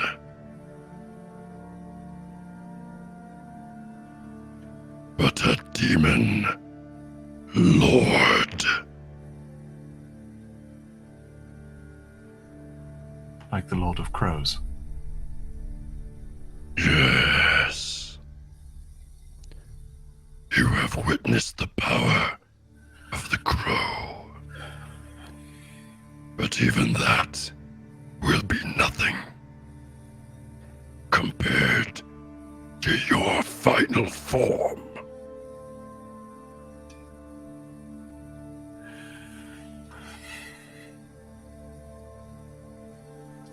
You have to understand that everything that I've seen, besides this power that I've felt, everything that I've seen that the old ones have touched, terrifies me. And I've left feeling like I've struck my lot with nihilists and murderers, things that want destruction.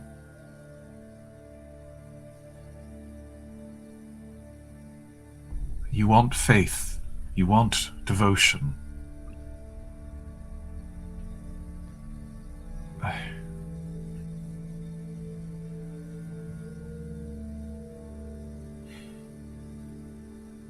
When you and I met, I was a very scared, weak little man.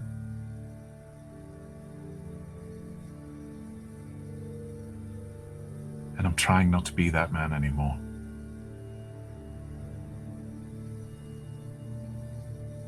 Defeat the mage. End her plot. And you will have everything.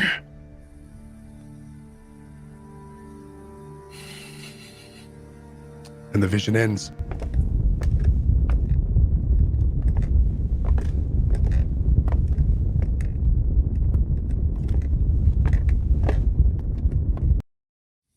Pardon me.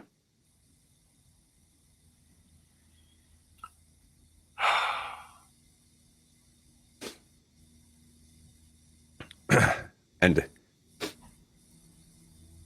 Hello. I go, just for the briefest of moments, that candle burns out and the whole area is black around James, and you see this demon sitting in the darkness, and just imperceptible.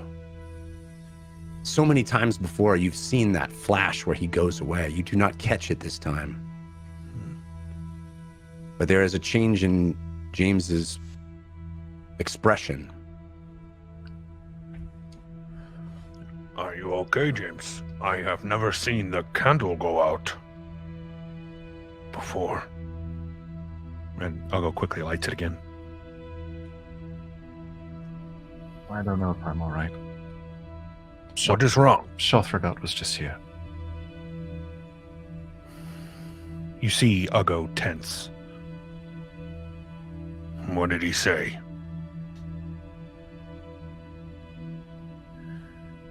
I think it senses me slipping away.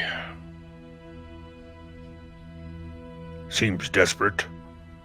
I don't know if I'd go that far, but it seems trying to recenter me on stopping the mage. That's what it wants. Trying to convince me that we have the same goal. I don't know. I was very effective in my goals when I was filled with rage. The rage convinced me that I needed it. Now that it is gone, I sit here and realize it was not the rage that drove Uggo. It was justice. Wanting to see justice. I did not need to rage for that to happen. In fact, giving it up is how I found justice. I will not tell you what I want. I'm sure you know what I desire. But it is not up to me. And it is not up to Shothragot.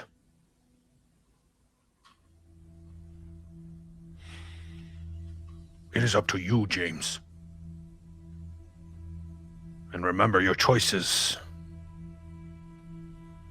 they have consequences, both intended and unintended. Yes, I know that.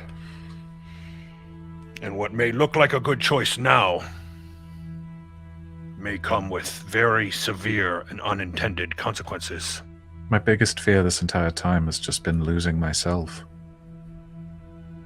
It's back there, summoning that demon. You did. It was my choice, but it also... I didn't feel like myself. Uggo feels like this himself for the first time ever.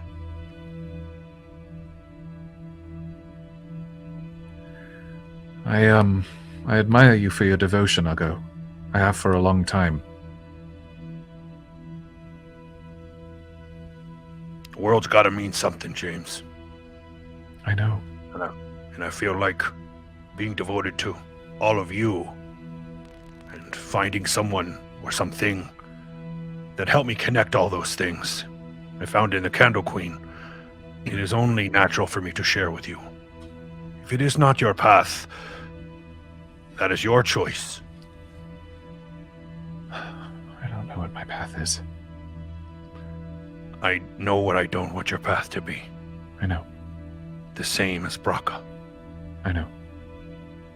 And he looks him straight in the eyes when he says it. Can I tell you That something? will kill Uggo.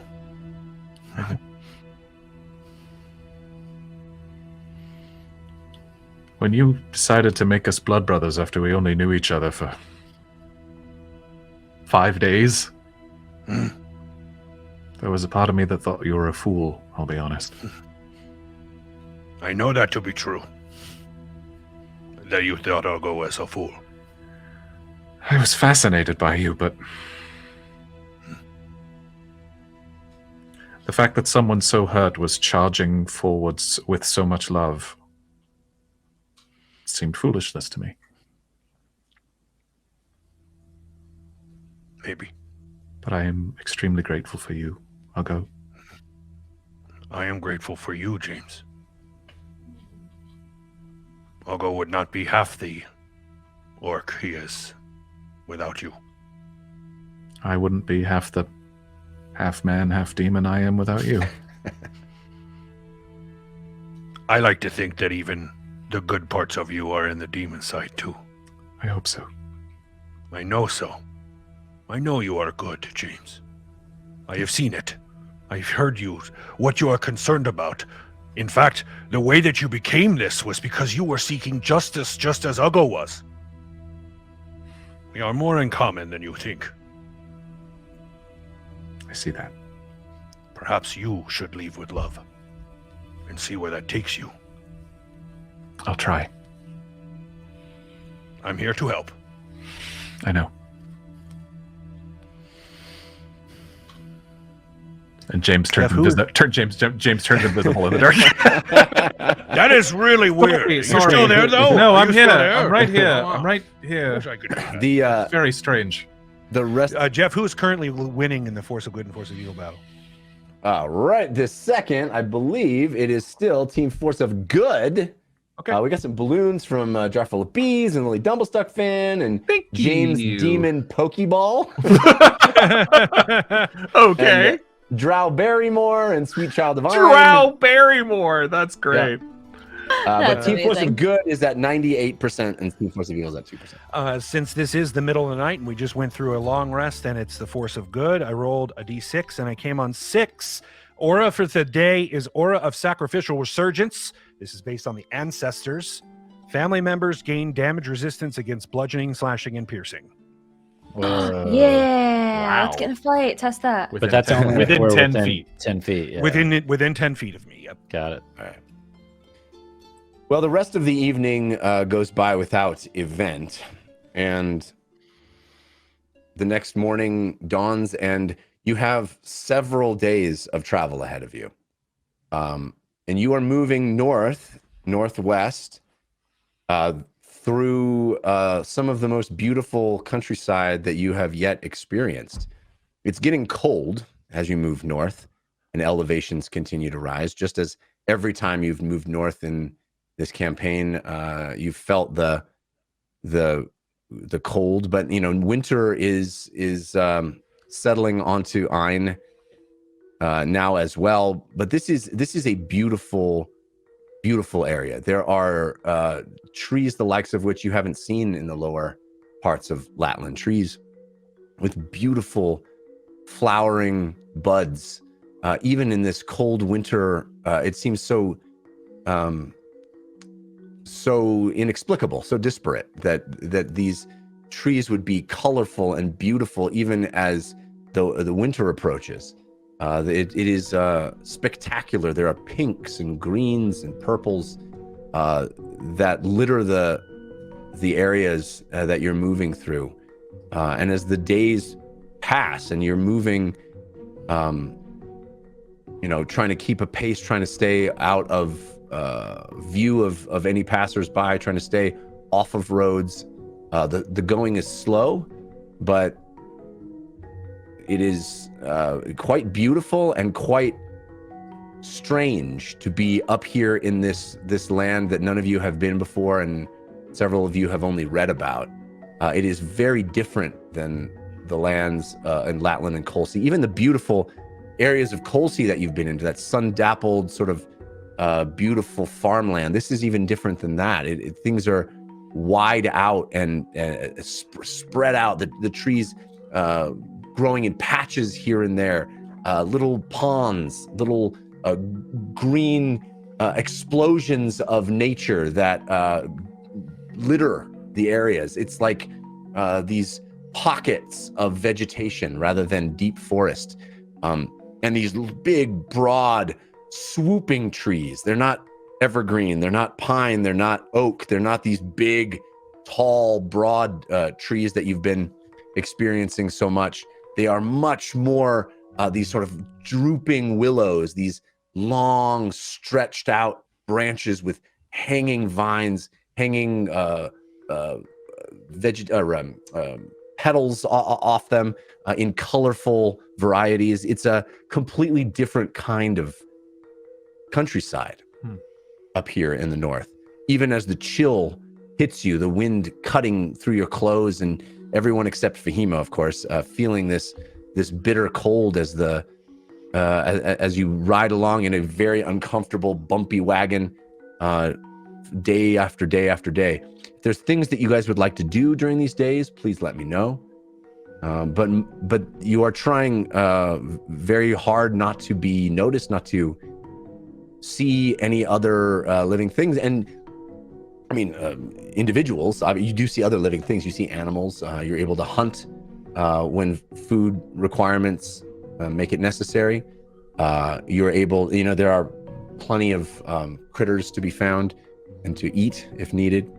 It is lush. It is big open spaces, and you stay away from the roads. There are a couple of times when you hear the movement of people in the distance, and you stay away from that. You quickly stop the cart and quiet down and let the sound die away as they're moving in a different direction. You manage to keep moving through this countryside without causing alarm and without encountering any danger per se.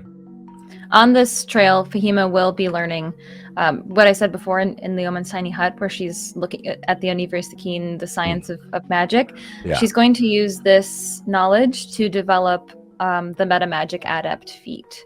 Nice. So she'll be able to use the sorcerer's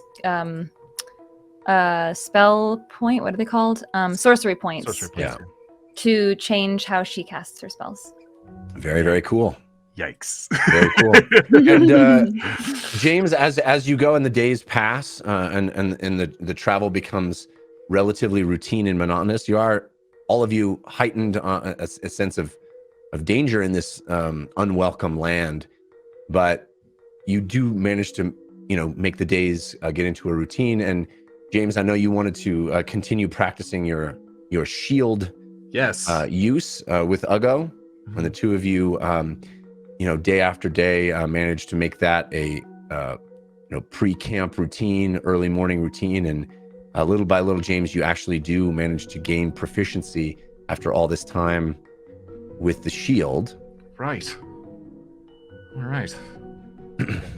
Is there anything anybody else would like to do over this weeks-long journey? Did Meep get bigger? Lily? Yes, Meep has gotten bigger. That's true. She is quite large at this point. Like the size of a sort of large dog. Whoa! Yeah. I can almost ride her now. Gosh. What would you say her hit points would be at? They're at 8 currently. I think we're up to 12 now. Wouldn't that be 12? Yeah. 12? Okay, that sounds good. About a large dog size, yeah. Yeah. So Meep is growing on this travel montage as well. Yes. Morphing into bigger and bigger. Yeah. Yeah, I mean, I think it was every other level we said. I mean, not even. Yeah. That, but Yeah, maybe I'll chat with you later about some stuff that she can do. Yeah. James, she's quite large. Yeah. In addition to the shield, James, I think, would also be messaging Fesh a lot through the Far Scribe invocation about Onivrius the Keen, because we did leave a lot of our books with them, with him and Torvald. Yeah. And basically letting them know, how important those books are. Continue researching anything you can find, clues to something. They referred to Onivrius as a god. Right. And I'll also tell him that we've spoken to the Shaxen Gao Queen, because he was the one who originally told me, it was Nance originally that found out that the Shaxen Gao Queen was still alive. So that we passing that gained confirmation of that. Yeah. Yeah, we've actually spoken to her now, and all of that. There's one other thing, and I don't remember what it was. What do you think about it, Lily, since she took Warcaster, well, you said like we're hunting and stuff for meals. She's gonna practice using her crossbow while casting spells. Awesome. It's a new ability for her. So some people might get viciously mocked. It's not personal. All right. I love it. Ron, you're muted. When you start viciously mocking Uggo, he kind of stops and looks at you a couple times, and you see him kind of, what are you trying to say exactly? Are you explaining to me exactly what you're trying to say? Sorry, Uggo. It's research. Oh, no, I am also researching. I'm just using your research to also research. I'm trying to learn what motivates people. Uggo's taking the therapist feat. Uggo took the skill feat and chose charisma, and I'm now an expert in insight, and I now have gained proficiency in investigation. Yikes. Love it. Nice. Seeking that truth. Yep, makes sense. All right. So as the days pass, you move far west. The peaks of Pash Mountains are to your left, to the south. You can see them rising up into the clouds, the tops of them not even visible through the cloud layer, but you can see there's snow that dapples the sides of the beautiful mountains that cascade down into the southern, down south out of view. And you are moving through this spectacular landscape. It is cold. The horses need tending frequently because they are cold. You see the breath of the horses as they're running, as they're pulling the cart. Each of you is having to wrap up and stay warm as winter and the elevation contribute to this low temperature. As James, also in the days, checking in with Bogash, Bloodspear, and even Lesliana probably occasionally, is there any updates on Thorn, on the Thorn situation?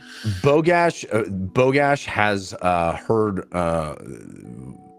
very worrisome reports from Ukdun. They have not taken kindly to the new direction in Thorn and the lack of cooperation with this sort of betrayal of an alliance that had been struck between Braca and the war chief in Ukdun.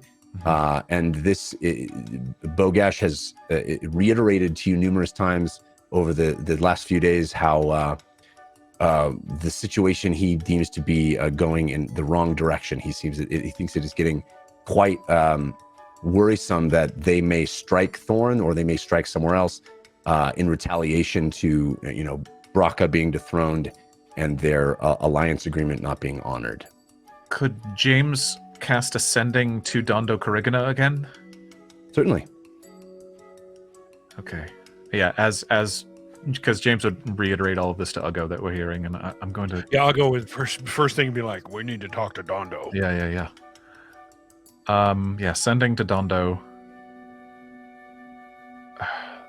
Thorn is vulnerable. Fears of attack from Ukdun. Ukdun chief to turn the tide. Ukdun chief not taking kindly to Thorn's new direction. Any way Dalto Thum can help, this could be a turning point. And you allow that sending to go off into the ether, and as you receive it, you hear Dondo's voice in your head.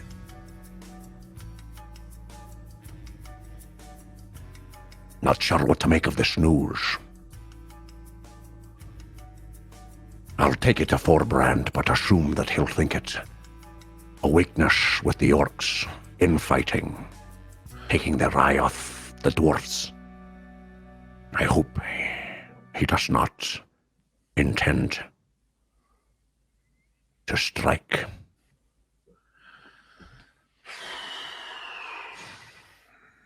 Forbrand will always do what's in Forbrand's best interest. Yes.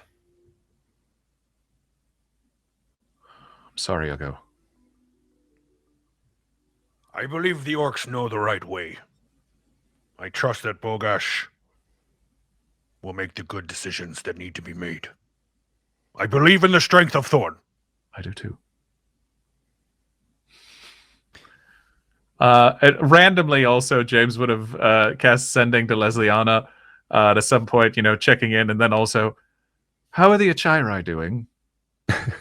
Hope they're not eating you out of house and home. Fascinating creatures. I have not encountered them in person before. Yes, they eat quite a lot, but we have attempted to ride them as you did. Only a few injuries. Fascinating. Give Land thighs, my love. Warn her of Ukdun. Yes, Ukdun. Situation possibly escalating. Please be careful. So, as you make your way through the countryside, checking in, training, preparing yourselves, focusing, moving west. Is there anything Fesh would have known about Marvelous if I'd asked him about the phrase Marvelous? I don't think it would have triggered anything in particular for him. No, okay, I think he would have, I don't think, maybe he would have had some suggestions, but nothing that was particularly informed. And finally, you arrive toward the bank of the Monarch River, which heads to Li Jiao, and you find yourself with a decision point whether to cross the river or to turn north and head toward the imperial seat, the royal city of Li Jiao. And as you face that decision, we will go to intermission. Jeff, I just need clarification. How many days have passed since we have? I think it's just over a week. I think you've been moving for about eight days. Okay, 8 days. Perfect. I'll be specific for ages 13. Thank you, ages 13. We love you. Yep. Yeah. Okay. All right, so we'll take a brief intermission. We'll find out where the team is headed after intermission. Please stick around. We'll be right back. Woo!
back. Hey! Thanks for sticking around during intermission, folks. We really appreciate it. As we left off our tale, the heroes of Bingle and their cart, their horses, and their celestial bear had gotten all the way west over many days of travel. They got all the way to the winding Monarch River, which is a quite a large waterway that stretches from the top of Ain all the way through the Pash mountain range down to the very bottom of Ain as well. It moves winding its way through the mountains, through the countryside. And on the northernmost area, it goes right into the capital city, the Shaxen Gao royal city of Li Zhao. But it will require being crossed if the team intends to continue west toward Orms, or they can veer north and hug the river, which will lead them directly into the capital city. So I think we're going to Orms. I think so. I think everything we know that's most urgent leads us to Orms. I mean, the Shaxen Gao Queen, Lord Araban, yes, we need to find them, but the wardens both said, both the Storm Warden and the Typhoon Warden said, find Quake. Yes. And if Conroy's in danger, we should... It's hard to imagine what could be happening to the Quake Warden that would keep them in one place this whole time. Okay. All right. So is this like a bridge? Or is there a bridge or is there... Oregon No, Trail? you have to... Take the cart through the water. You might have to get across. There is no bridge. Wait, really? Really? I was Really? joking. How wide is it? It's quite wide. It is quite wide. It would take some serious doing to get across the bridge. 500 feet wide? It is less than 500 feet. Oh. Kahima, We seem to have an arcane gate. is there anyone Yes. around? Would we be causing quite a scene if we did this? And no, I mean, as far as you can tell in the general vicinity you're in now, this is not, you came to the river and like I said, you've been staying off of roads, you've been staying away from traffic, you've been staying in the countryside, and you just got to the riverside. I mean, you got to the bank of this rushing river, and Is there if smoke you on the turned water? right and you headed toward Li Zhao, you would probably find more civilization. I mean, obviously would find more civilization because it's the Imperial City. And that Zhang de Lijiao traffic is just the worst during the week. It really is. Yeah, what time of day is it? Are we During- gonna hit any of that? During commute weeks. How big is 500 feet in real life? Well, what? 1/10 of a mile? Yeah, End of a mile. 300 feet. What, 300 feet is a football field? Is that right? No. 1.5. 100 field, yards, basically. 300 feet. Yeah, you're right. You're right. Yeah. So think of Okay. think Go of longer than football. 1.5 football meters. fields. That's not a small amount. Yeah. No. And Yeah, we all 'cause, know Jessica's a huge football fan. Yeah, I know lots about the kicky round ball game. It's actually kicky. It's kicky That's the oblong wrong one. ball. That's is actually the actually wrong. It's actually American football. The irony is that football's a game of inches. It is. That's a any given Sunday reference. Yeah, don't even. Anyway, well, So regardless, we can use a spell to get across. I think so. Okay. Can't we? Yes. You could. Yeah, we could, or if we perceive that there's danger, I was just trying to do the calculations and see how long it might take us to use the belt to To sort of create dig a under bridge. the river? No, We to have- create a bridge. Oh, wow. Wouldn't it get washed away? Oh well, I was just thinking about it. I think Arcane the- Gate would I be think much the- easier. I think the gate is Well, fine. Not if you made it of stone. Can the wagon? Hmm? Can the wagon go through Arcane It's Gate? 10 feet wide, the gate, right? Let me pull it up here. It is, yes, 10 feet in diameter. I mean, Yeah, I so can take the Wagon should be able to make it. yeah. We go. Yeah. Okay. We go. Buddy will fit in. We go single All right. file with Buddy and the horses, and Mhm. yeah. Okay. Yeah. Okay. So yeah, let's just make this easy. Is it all right So- if we go a little bit either upriver or downriver so that we're not right here in front of the city? How Well, I mean, if you guys wanted to move that far north to see Li Jiao, you could. I mean, you could.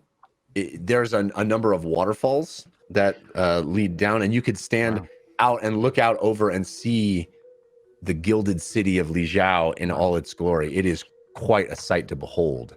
If you were that far north, I think Jared's saying though we'd want to be further from the city. Yes. So Yeah. to attract attention. Yeah. right? So so farther south. I mean, staying away from, and it is just naked waterway in the middle of the, in the middle of the countryside show, and stuff. Jeff. What's that? It's a family show. Naked countryside. Yeah. No. It has The pants. naked waterway. It has pants. I meant other than that, it's naked. Right. Other than the pants that it's clearly wearing. It's blurred out. It's like Donald Duck. It doesn't need pants. So Fahima walks to the edge of this rushing river, this huge, wide rushing river, rocks and stone all across it. It looks quite deep.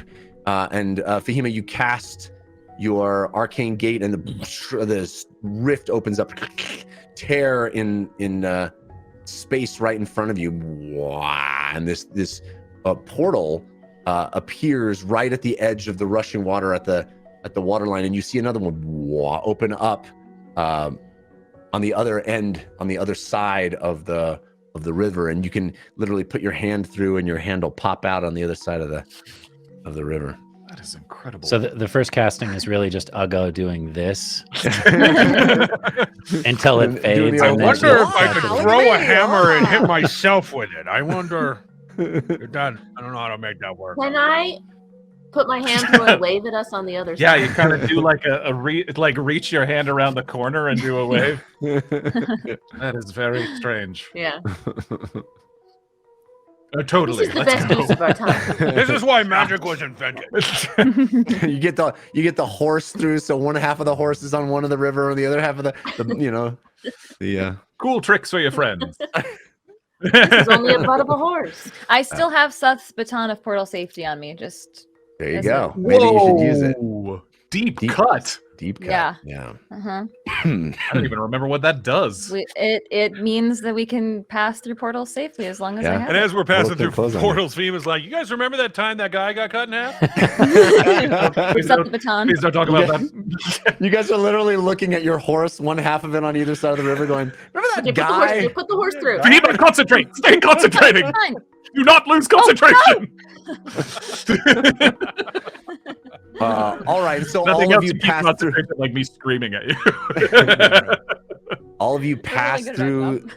Pass through the portal. You have to go. The horses one at a time. The cart individually. All of you go through, and you are on the other side of this Monarch River. This beautiful, gorgeous, rushing river that is. It's cold. It's brisk, but still, it seems dry. It seems there aren't really clouds in the sky. It's beautiful sunshine, but just bitter cold as well. And you are all of you deeper into a northwestern part of Ain than any of you have ever ventured, nor have you heard of anyone going this far. Specifically, crossing the Monarch River is a kind of a big deal because it really is the edge of civilization in a lot of ways.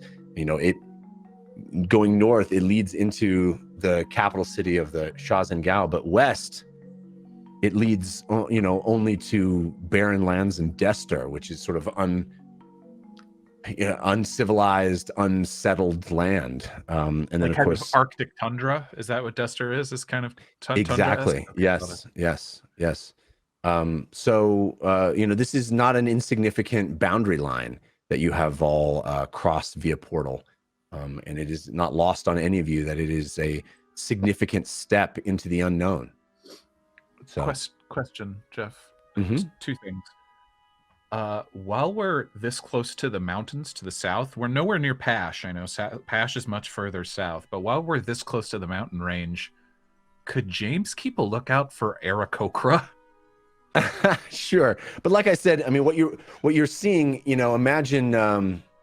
I don't have to imagine. I live in Denver now, but if you look on the Rocky Mountains, you Don't brag. I'm not going to see an individual bird, right? Looking at the Rocky Mountains, right? I'm not going to be able to see an individual plane, even.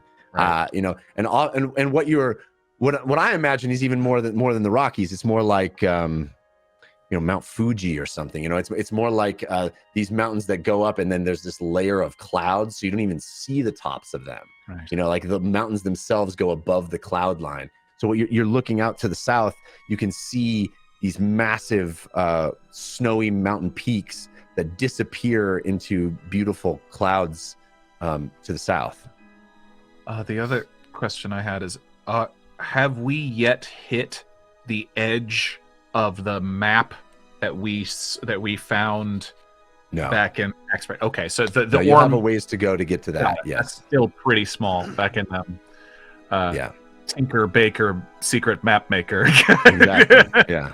Soldier Spy. Artie Duffs. Artie Duffs, of course. I was blanking on his name. Okay. Well, Artie Duffs and Farty Duffs and little lambs eat ivy. Right? Okay. Anyway. Okay. So, you cross the river using the portal and continue moving west. Again, if you could look to your right, to the north, in the far in the distance, out into the valley below, you would see this spectacular city of Li Jiao, this glittering, gleaming city in the distance that is sitting where the waterway opens up. It is sitting almost on the Monarch River itself. Beautiful, sun-dappled, but far to the north. And you keep moving west, headed to parts unknown. It's hard to make out on your map because most maps don't have this area. So you're trying to cross-reference where Artie showed you that Conroy had indicated Orms was, and relating that to the grander scheme and trying to figure out, triangulate where you are using a much larger meep and Mr. Whispers to kind of give bird's eye views and triangulate your position and keep moving west. And more days pass. Fahima will cast Detect Warden to see if with the Quake Warden is directly in front of us. Okay. Were you thinking that too, Morgan? Yeah, I was going to say that exact same thing. Okay, so during one of your stops, Fahima is casting it via ritual, right? Yes, this is the spell that you gave a paper copy to me. Yeah, I believe it's a ritual cast, but I'm not quite sure. It can be, yeah. Most detect and locate are, or most detects are anyway. All right, so you start honing in on this sensation, this feeling that whatever that arcane signature that is unique to the Wardens, and you start to sense something not too far away. And as you maintain that, as it persists, as you have this sensation, this sort of general draw to one direction that's in your perception now, in your senses, all of you direct the cart that direction and you start moving. And as you get to sort of denser areas that move out into wider areas of foliage and of nature, you feel as if you're getting quite close to where that sensation was drawing you. That sensation was telling you something is here. And as you slow the cart, and Fahima is indicating that she's feeling this sense very, very close, you see up ahead movement. Everybody roll me perception. It's going to be a whole lot of rolls. Sid, you have advantage from Hadrian X. Does that mean we all have to roll a... Fahima, you have advantage from Hadrian X. James, you have advantage from Hadrian X. Thanks, you have advantage from Hadrian X. Lily, you have advantage from Falstar. Nat 20. Woo! I got... What was your D6? Do we have to do our Yes. D6 rolls? I got me again. I got Civ. Civ, what's your perception? +7. Nice. Nice. 20. I got James. +2. This is kind of like a force of neutral. 20. Don't say that, you anger the force of evil, people. If we get into a fight, this is going to turn into a force of evil real quick. Yeah, real quick. Uggo, what's yours? Yeah. My perception check is +1. Okay. 24.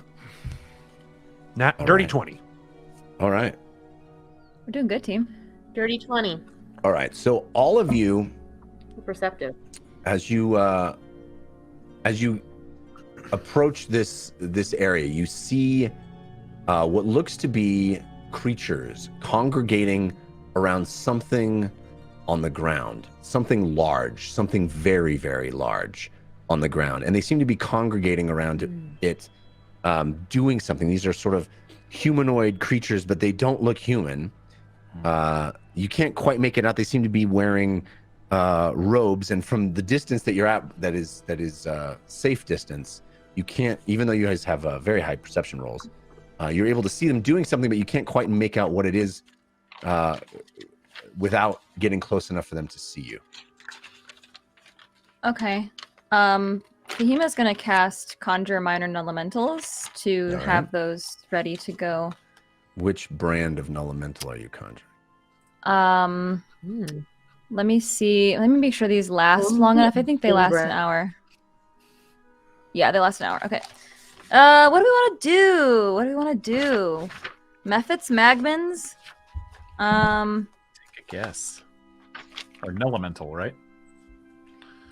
Or the Nelemental. Yeah, but we're just gonna have some fun today and do some Magmans. No, an Azer. No, we'll do Magmans. 2 fire snakes. There's a whole journey right there. What a roller coaster that was. I haven't used these in so long. Yeah, we're gonna just do two fire snakes for funsies. All right. Fun fire snakes. Mm-hmm. All right. So is there any way to sneak that direction, Jeff, or is there no cover? There's no cover. It is sort of this wide open, barren area. Again, quite cold. And they seem to be doing something that's not violent. It's not. They seem to be unpacking something from a cart. There are crates, and Okay. How far away are we? Approximately? I don't know, whatever distance would be that you would believe you could see them, but they probably wouldn't see you. It's, I probably would say, a couple mile? 100 feet. Oh, really? Mile, maybe? I don't know. Mile seems far. Well, Yeah, if it's flat open ground, you can See you can see a long ways. Yeah. Well, in this depending on the vision. this part of the map, the trees definitely it's as it's getting colder and everything like that. At least judging by our beautiful map, there isn't much. There wouldn't It's be sparse. much cover. Yeah, it is much more barren and empty and cold. You said Is there seems snow like- on the ground? No snow. Okay. It's just cold enough that you might get some. James, you want to go over there and precipitation. find out what it is? I don't know. Well, you can turn it visible, right? I can't move while I'm doing it. Could I Hmm. send Mr. Whispers up really, really high and have him circle up above and get a better idea? Mm-hmm. So you do, and you send Mr. Whispers flying very high up, high, circling around. And the image that you get in your mind, looking down, is of a massive footprint. Oh boy. Yep. Massive footprint, and there's a bunch of people with wagons and carts and There's stuff. a couple of people, not a bunch of people. It's not like a it's not like a party. It's 2 or 3 I see. hooded, robed people, sort of unpacking something, fiddling with something, doing something right around this huge footprint in the ground. Could they be researchers? Does it look like Could they be servants? does it look at all like an archaeological dig or something that your father would possibly be doing? Does it, Jeff?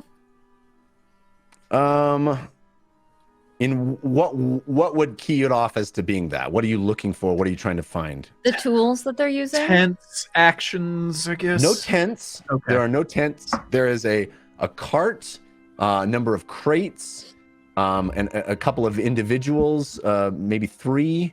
It doesn't look like a permanent settlement or anything like that. It looks like there's no. You don't see any shovels, or I don't know. If you could tell me what you were looking for, that would tell you it's an archaeological dig. I could tell you whether that's there or not. Does the theme to Jurassic Park play in our head? Looking that direction. Do we look down and find a raptor claw? Is Jeff Goldblum or Lord Hearn there? Oh man, I want to meet a Jeff Goldblum NPC now. Yeah. If we could afford him. Yes. I think we should just approach. We have as much right to be here as anybody else, and she'll start to move ahead with her snakes. Careful. Fire snakes. All right. She's Fire just striding snakes forward, and slithering they're beside. at her ankles. We still shouldn't be reckless, but okay. All right, so all of you going, or just Fahima bringing the cart or not bringing the cart? Tell me exactly what's happening. I think we should stick we together. all go. Yes. Yeah. With the cart. With the cart and the animals. Yeah. Yes. Is it a warden-sized humanoid footprint? Yes. So looks like a boot, basically. I'm gonna keep checking in with Mr. Whispers because I also want to make sure that these are the only 3 dudes in this area, and there aren't any other, Yeah. Did we say 3? Encampments. I thought there was more. Okay. 3 is what Mr. Whisper sees from above. right. All right. All So right, while we're slowly going that way, I'm gonna have him checking in. Okay. As you move that direction, Lily, roll me a perception check. You have advantage from Hadrian X. Okay. I mean, I swear up today, but I gotta roll a d6 first. Blink. Jeff, how tall are these people? Humanoids. Medium sized. Okay. I got a 6. That's you. That's you. Me again? Yourself. I thought you meant you rolled a six. myself. Good lord. No. So I got a Whoa! 25. 25? Crushing it. All right. As you guys move closer, Lily, you catch a glimpse of these robed creatures, and something stirs in you. A memory. They don't appear to be human. Oh boy. But they do appear to be a race you have seen before.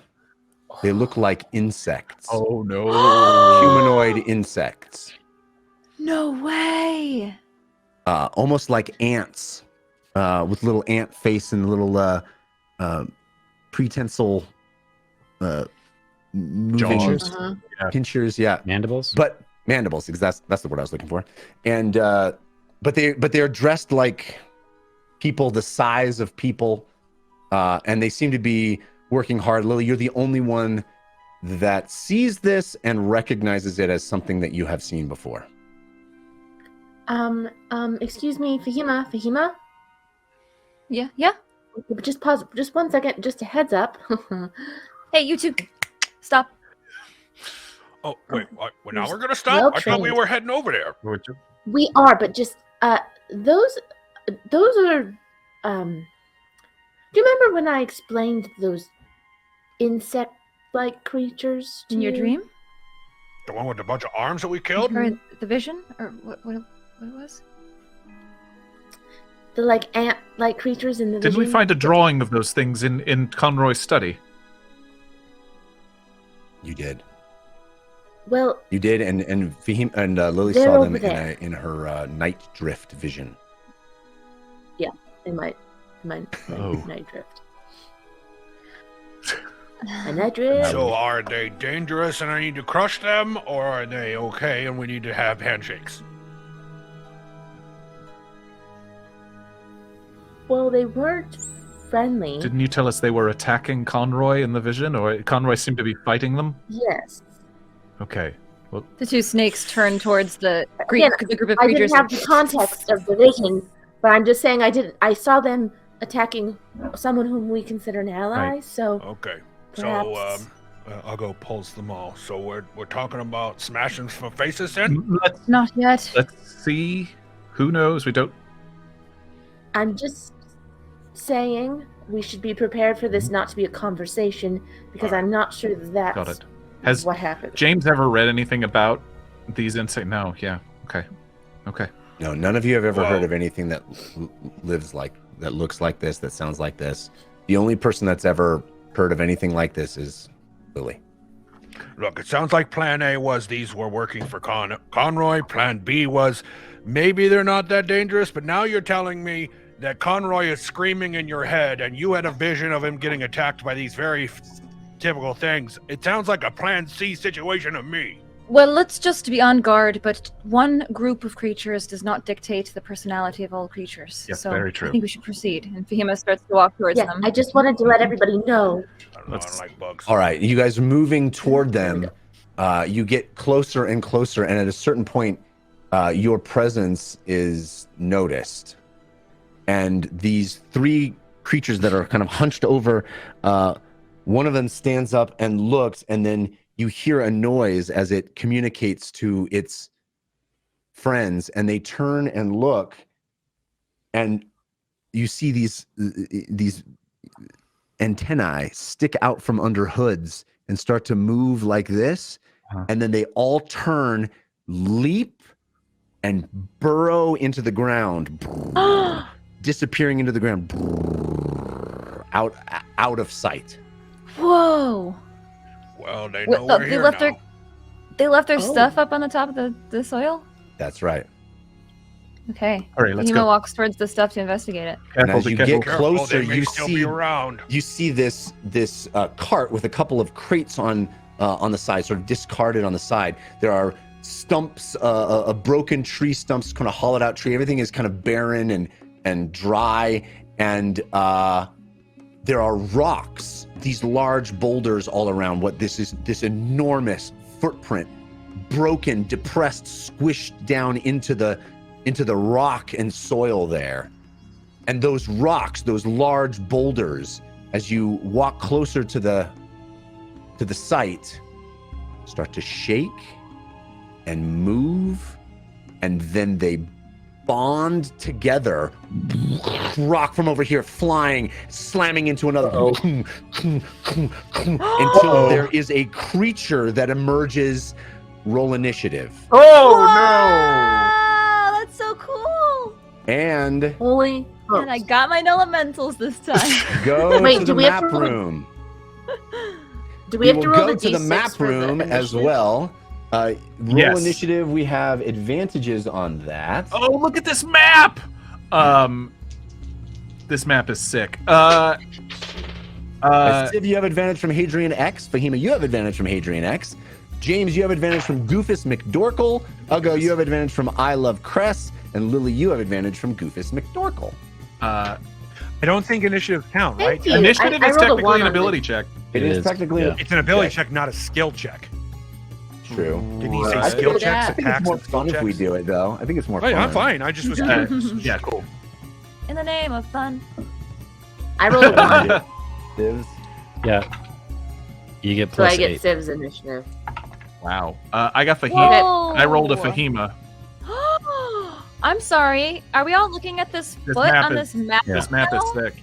Look What? Look at those toes. This is gorgeous.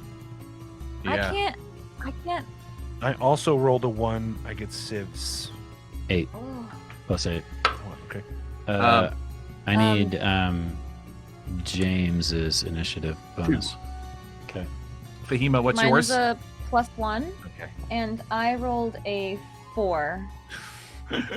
4 is Ugo. What's your initiative, Ugo? Plus 2. Cool. Wait, All right, so what do where's we get? Everybody got their final initiative numbers? Yeah. dirty Civ, what 20? you get? Yeah. 21. Fahima. 20. 18. Sorry, what? 18. 18? James? 20. Ugo? 25. Nice. Lily. Civ. It's all Civ. 20. Nice. So Rolling very we well. got. Let me find out what I got. I have a disadvantage from Hadrian X. Ooh, but I rolled really well both times. That's fun. Where did the insects pop into the ground? Right near the thing to the top of the map. Right near the cart. Got it. I think this Yeah, that warden's been wearing arches. high heels because it's got a pointy big. I know. Oh, look at that pointy big Yeah. toe. That's been French. Warden needs some mani petty love. All right. So what you see is, boom. That They do have an epic arch though. That They got a arch is high arch on that impressive. foot. Oh boy, hey rock boy. Okay. So this This is should a be a dance huge song. creature. It is made up of the rocks that are all around this site that have Huge. lifted up and cobbled together and formed into almost this humanoid-looking creature. But it is a huge creature, Yikes. just very, very large. And it seems to be looking at you with menace. Huh. Uggo, you're up first. It goes Uggo, Civ, James, Lily, the creature, then Fahima. I'll go. I mean, I think James and Lily both rolled the same, so I don't know which. I would assume. I think Lily Lily's have the highest Lily's dexterity. dex is Yeah. better, is higher than mine. Okay, so Uggo, Civ, Lily, James, stone creature, Fahima.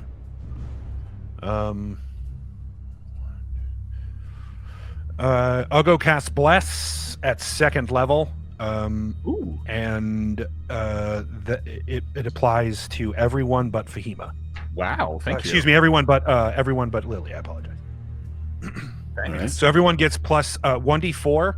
Bless is up to 4 creatures because it cast at a 2nd level.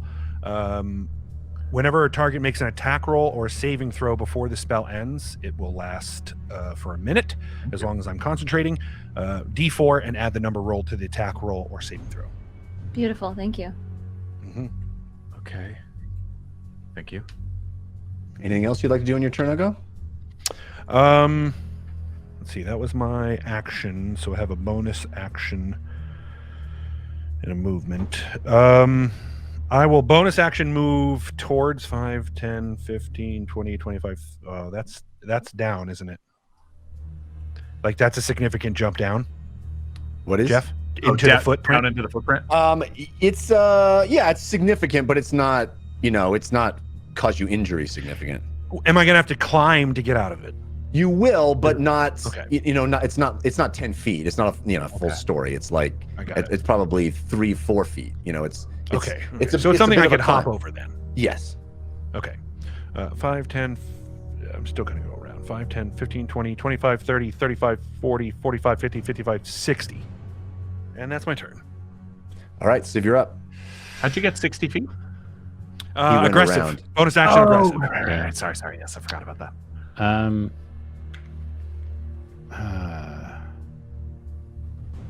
Okay. I will go 5, 10, 15, 20, 25, 30. And then Jeff, can you tell us the feet? Did you say already the feet? How far away he is? The creature? From us? From you, From us it at the is moment? 95 feet. Okay, thank you.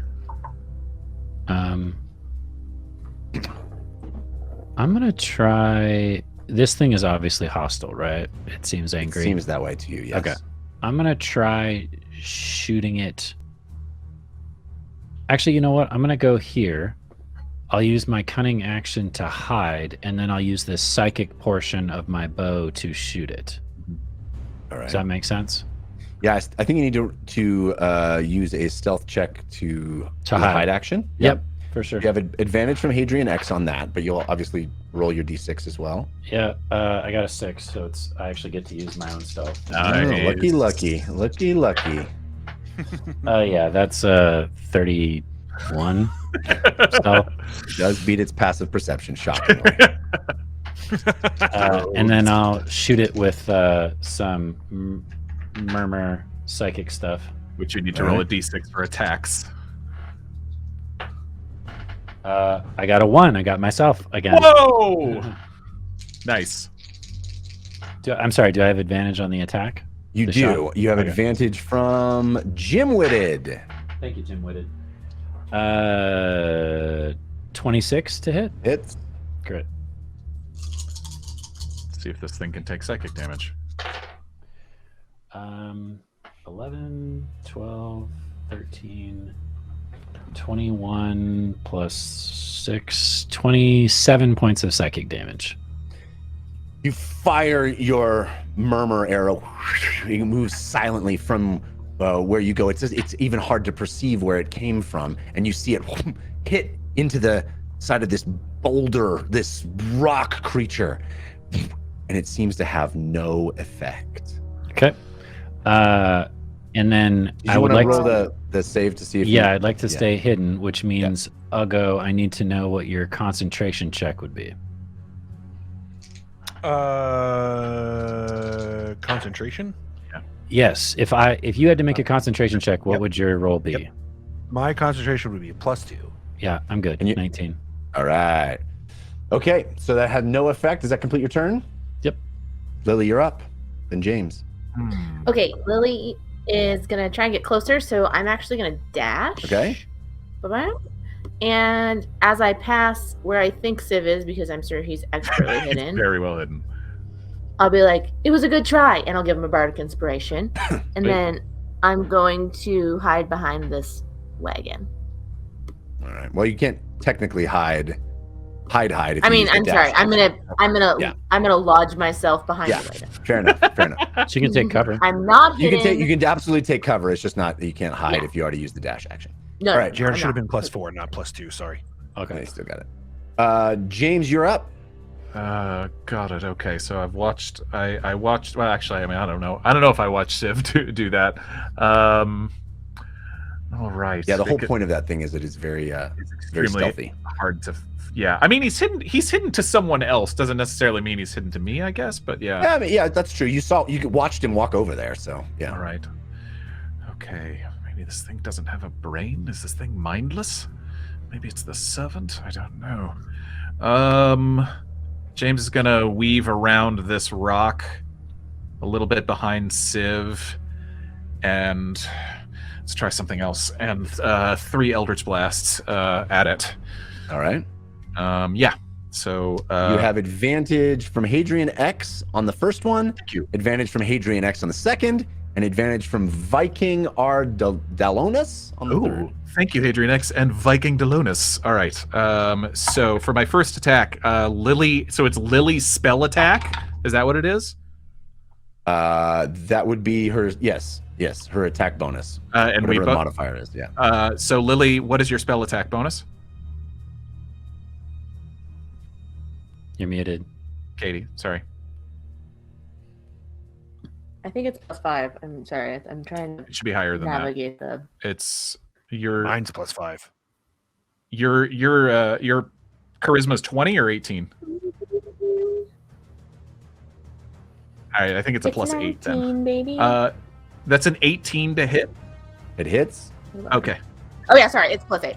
Sorry. It's okay. I'm not used to the phone. Jeff, do you want me to re-roll the d6? Wow. Re-roll the d6 for every Eldritch Blast? No. You don't Okay. do that. All right, so on the second one, that is a 24 to hit. It hits. And on the third one, yeah, baby, that's an 18 to hit. All the 3 hit. Okay. 22. Wow. 30 points of force damage. And your Eldritch Blast, purple energy flings out of your fingers. It hits into the side of this rock creature, and it just seems to absorb into the rock and stone. Yikes! It doesn't take force damage? Oh, I'm sorry. I'm sorry. Just say it's a I was rock. like, I read the How- wrong line. how- It does even more than you thought. Oh! So you said Jeff, I 30? would like to use my 30 30? points of force damage, yeah. Does even the rock This is the final blasts apart boss. in a way that you thought was even Whoa. much more intense than you anticipated from the Wow. size of your. Jeff, I would like to use my reaction to activate brotherly knowledge and attack. Although I got to make sure. James, are you within 30 feet of me? Does not look like 5, 10, 15, maybe not. 20. Nope, he is No, not. Never mind, sorry, can't buddy. use it. Sorry. It's okay. Yeah, 50 feet. 15 feet. Yeah, he's 40 more than feet, 30. 50. Yeah. Wow, so 60 points of damage. Yeah, you do a ton of damage, and rock breaks apart on its. You see that rock crumble, and this thing clearly was impacted much more intensely than you had. I thought it shrug at Civ. would. Yeah. All right. I made up for both of us. It's fine. Its turn. It is going to reach down and grab the ground and pull a stone, a large boulder out of the ground, and huck it all the way at James. I have disadvantage from Hadrian X. Okay. Oh, I already got a 2, so James there is you holding go. his shield. All right. So Against a boulder? this boulder comes flying at you, boom, bounces off your shield and lands right next to you. And it has multi-attack, so it is also going to be able to move up to Ugo and try to crush. It's a crush. I have disadvantage from Drew from IT. Oh, those are rolled 2 15s for a 25 to hit. That hits. And it will do. Dang. What is armor class? At this level, I mean. Like, And really? now my armor class is as high as it's ever been, and it's still not helping me. It will do 16 points of bludgeoning damage. Reduced. How so? And the other thing you where's notice, James, is that rock that it threw yeah. that landed right in front of you Oh no. seems to be moving on its own. Oh no. Yep. Oh. It's a baby rock monster. Oh. Civ? Wait, it's throwing its babies at us? That's kind of messed up. That's messed up. Do you have those on the map? But I'm sure you guys with kids Yep. can relate. You do know. Can you put 2 fire snakes on the map too for me? Yes, I can.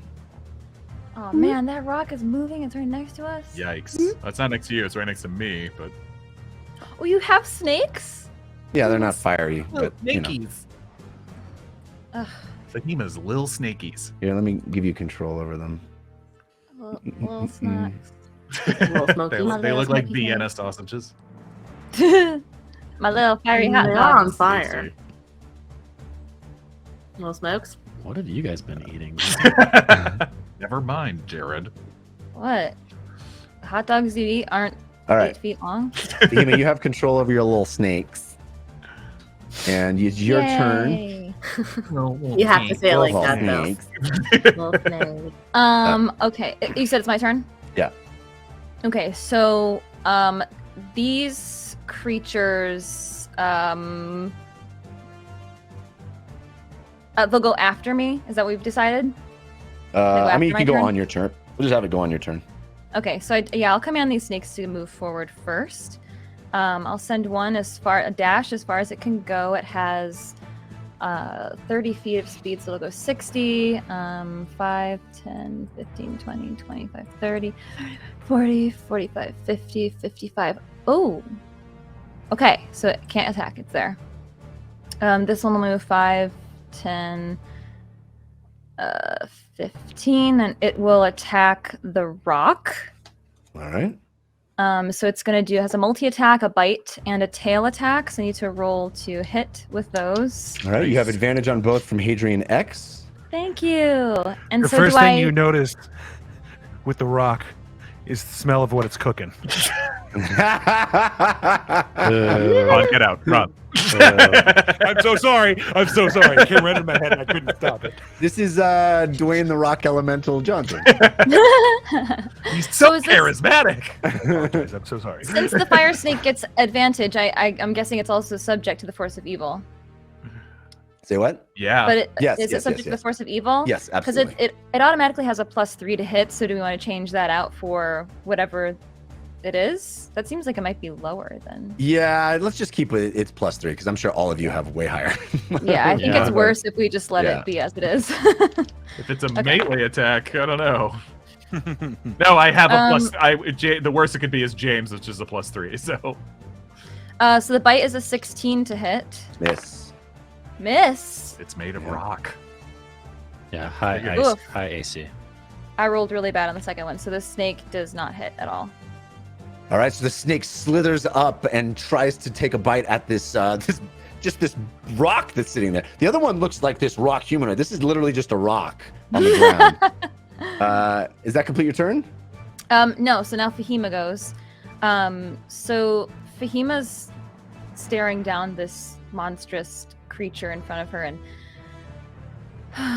sighs and says, "So beautiful. What a shame." And she'll crack her knuckles, move her neck from side to side, and hold her wrist out. And then with the tiniest little flick, she will cast a distant spell. She'll double the range of disintegrate. You shouldn't have said force damage. That's gonna hurt. Oh my god. If this hits. I don't have 10d6. Let's see, 1, 2, 3, 4. I know it's a save or suck spell, which is. It's a dexterity save, isn't it? Bad. Yeah, it's bad when you're casting it, but great when it's being cast upon you. The rock monster probably doesn't have a great dexterity. Yeah, it's a dex saving throw. For you, Jeff. Yeah, and I have disadvantage from Hadrian X. My spell save DC doesn't change with leveling up, right? This is about to do an insane amount of damage. Morgan, I rolled an 18 and a 19. Ooh, it's saved. It's saved. My spell save DC is a 17. What's its dex? -1 to dex. Oh, it still gets it! Oh, At disadvantage? Yeah, because it meets it. Oh, that's there's a difficulty of sad. 9, which is -1. That really sucks. That would have been like well over 100 points of damage. Easily. I mean, that would have been amazing. Yeah. Dang. Would it have killed it? No, it would not have killed it, but it would have done a lot of damage. Wow. That is All right, incredible, well, though. So I can't believe I rolled an Fahima, 18. Yeah. so she does this small little flick of her wrist, and the green line just goes.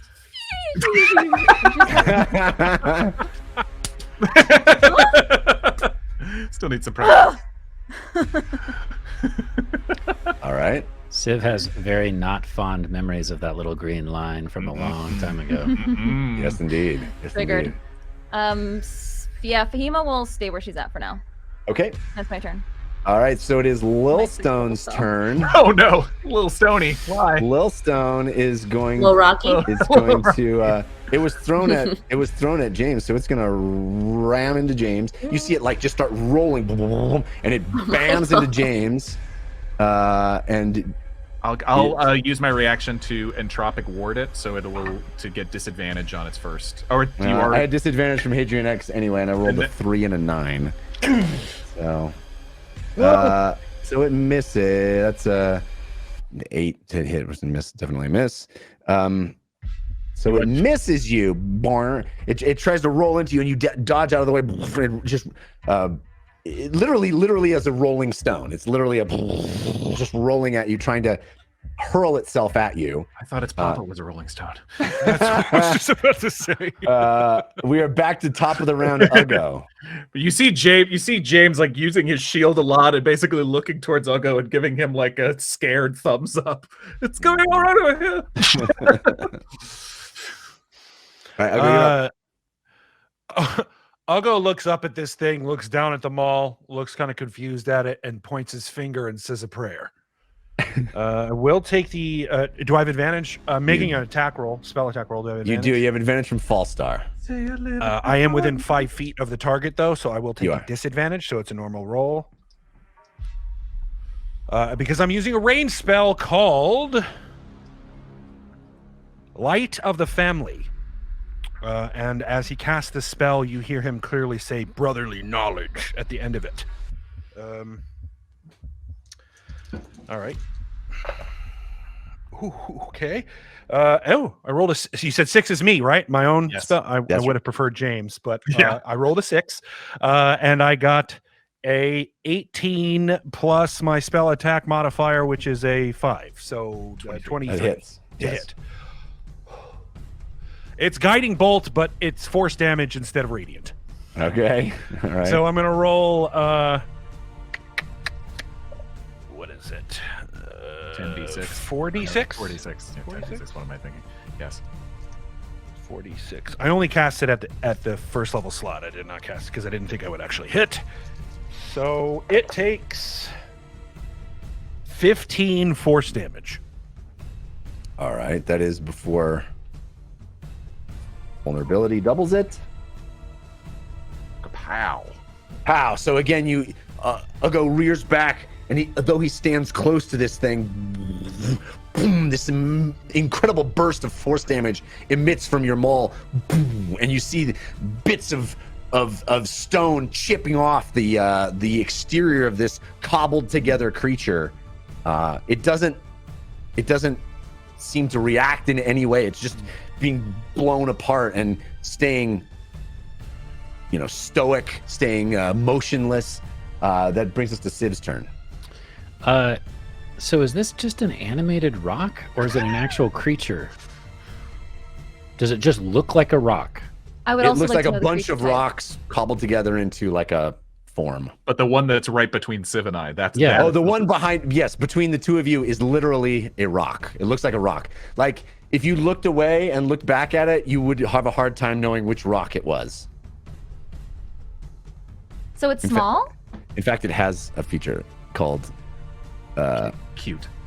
I am rock. no, it's called false appearance. When it remains motionless, it is indistinguishable from normal pile of rocks. Fair. All right. Okay. I guess does it see me? Is it aware of me? With my Well, Stealth? in the sense that it tried to attack James, I think yes. I don't know if you would be able to. I mean, it doesn't have any eyes. It doesn't have any face. all right. You know. I'm just gonna move away from it. So if it All right. attacks me, it attacks me. 5, It 10, does. It 15. tries to throw itself at you as you move away, and I have disadvantage again from Hadrian X. Okay. Ooh, I 19 feel like this is the rock monster from Galaxy Quest. and a 10, so that's only a 15. Yeah, that doesn't happen. That roll. And then I'm going to get over to here, and then I'll bonus action giant size. So giant's might, so I grow to large. And then I will booming blade with the dragon dagger into this thing's thigh or knee or All whatever's closest to me. Rock. It's a rock. It's thigh rock. Yeah. It's rock hard abs. Hey. The rock. Hey. The rock never skips leg day. We know that. Fair. Literally carved from granite. So You have advantage from Falstar. Oh, I have to roll the d6. Then. You do. 5. Who's 5? Lily. Yeah. What's your attack? Melee attack, right? Dexterity blade. melee attack. Yeah, So be like a dagger. for a dagger. Yeah. So you get to use your dex. Yeah. 1 second. I got a nat 19, so I probably hit. Oh, you already hit. Yeah. Doesn't Okay. matter what the modifiers. You already beat. Sorry, I got a natural 19. Yeah. Okay. So do. It's like I a think it's a 7 plus 7. plus 2. You with dagger, right? Unarmed. Yeah, Yeah. dagger. Plus 7. Okay, so then I got 40, never looked at 41 one. points of damage. Some of that is acid, some of that is thunder, and then the rest is magical piercing. Oof. So, do you want me to tell you how much No, acid no, and it how doesn't much? No, doesn't matter. So you said 41 points of damage. Correct. And then it's wreathed in thunder, booming blade energy, and then I'll Right. back up 5 feet. All right. So it's vibrating and ready for you to Yeah. discharge that. Yeah, if it moves, then it takes more damage. Okay. Brings us to Lily's turn. Oh wait, you move 5 feet. Okay, It's gonna. so It'll try to Lily- attack you. It doesn't get to. Oh, that's right. Because Fancy footwork. Fancy footwork. Jeez. Rogues. I'm dancing. Rogues. I'm dancing. Yeah. All right, Lily. Lily, then James. Okay, so Lily is unaware of this force of evil that's happening. Going to bop out from behind the wagon that she's not hiding behind, but she's over Yes, behind. yes. And go and do like a double snap, like she's doing James in the shadows. Be like, Bigsby, do your thing, and cast Bigsby hand or Big B hand. I call it Bigsby. At this so point, you that's should what just it's call it called now. Bigsby because it's usually the. My dyslexia really put that S in the middle of it, so it's Bigsby's hand in my mind. And I'm gonna do forceful Shove or whatever. Nice. Punch, what it's called. It's the one that punches it, basically. All right. I believe we do a strength. Okay. So I'm gonna hold you to. No, it makes a melee attack for the hand using. Right, I'm your gonna game hold you to the statistics. fact that you moved your character yourself. You moved your character into the footprint. Yep.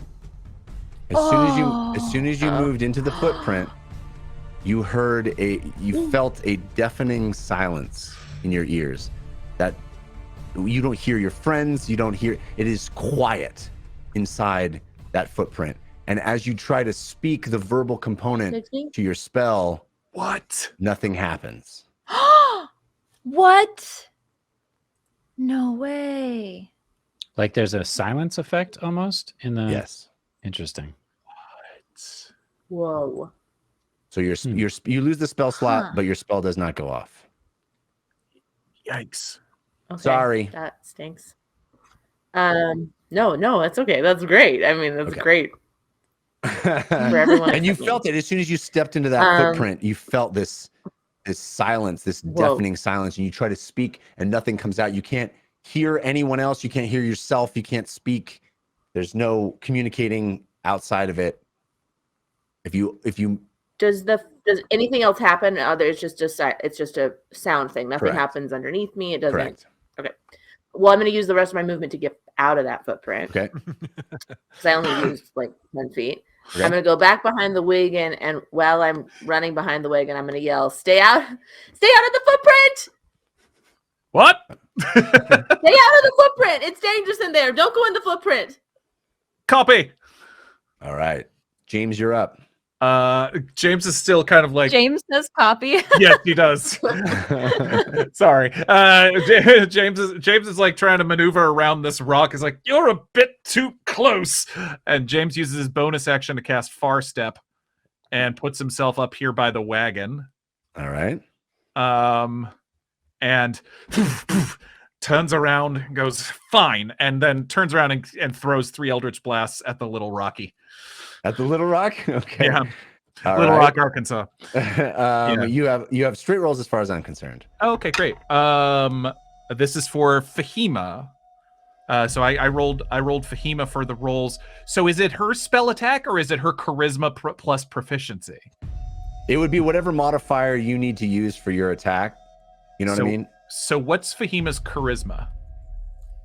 Charisma is bad, but my spell attack is high. Yeah. But warlocks use charisma and wizards use.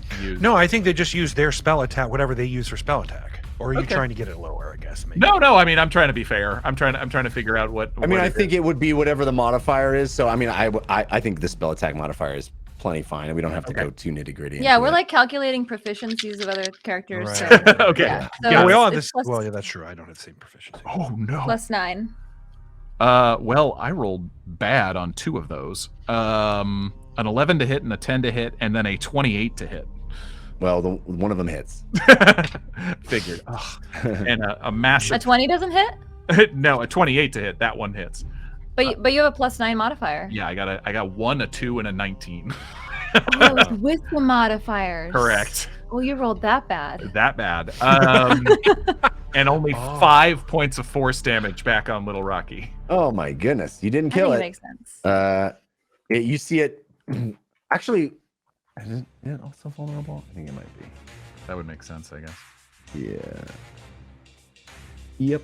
Since it was born from... So it's still not dead, but you see this hole in the side of the rock, like where the purple energy beam goes in and hits, carving out a pretty deep hole in the side of this rock.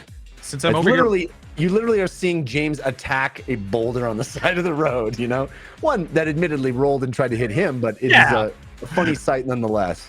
Since I'm over here by the rock, am I seeing anything where the insect creatures dug into the ground? Is there anything? You definitely see the sort of remnants, like you know how like when a mole goes into the ground and there's like dirt. You see that, or actually a better comparison would be an ant, like an ant hill. You know, you see like an ant hill there. That's definitely, you see the remnants of that. James will use his movement, because the spell was just my bonus action, to kind of gain some cover, I guess, behind these small crates and kind of crouching down and looking. Okay. Okay. That's my turn. All right. It is the big guy's turn, and he is going to. Oops, that's not the right button. Going to sort of 5-foot step right here, and he'll attack. Take some damage. Oh yeah. He takes 10 more points of thunder damage. Woo! So nice. 20 points of thunder damage. He does even more than you thought. Vulnerable to thunder makes sense. Rock. Then he would have taken an extra 5 from my initial booming blade. Does my snake get an attack of opportunity too? If Is it within melee? Well, I don't think it was down in the thing, so I think it's going to be It has to exit threat range. Yeah. What? I don't think it has an exit threat range. It's still. I don't think your snake was can in. still get it. Your snake wasn't in melee. I don't think it hadn't gotten all the way to him because it's down in it's down in the footprint. And it's above, that's down. I mean? Yeah. Oh, okay. Okay. Yeah. In the footprint. So it's got to climb back up out to get it on my next turn. Exactly. Okay. Bad. It's in the bad place. It's in the bad place, as Lily calls it from now on. All right. I was just commenting going to. I don't want to talk about it. It's going to try to crush.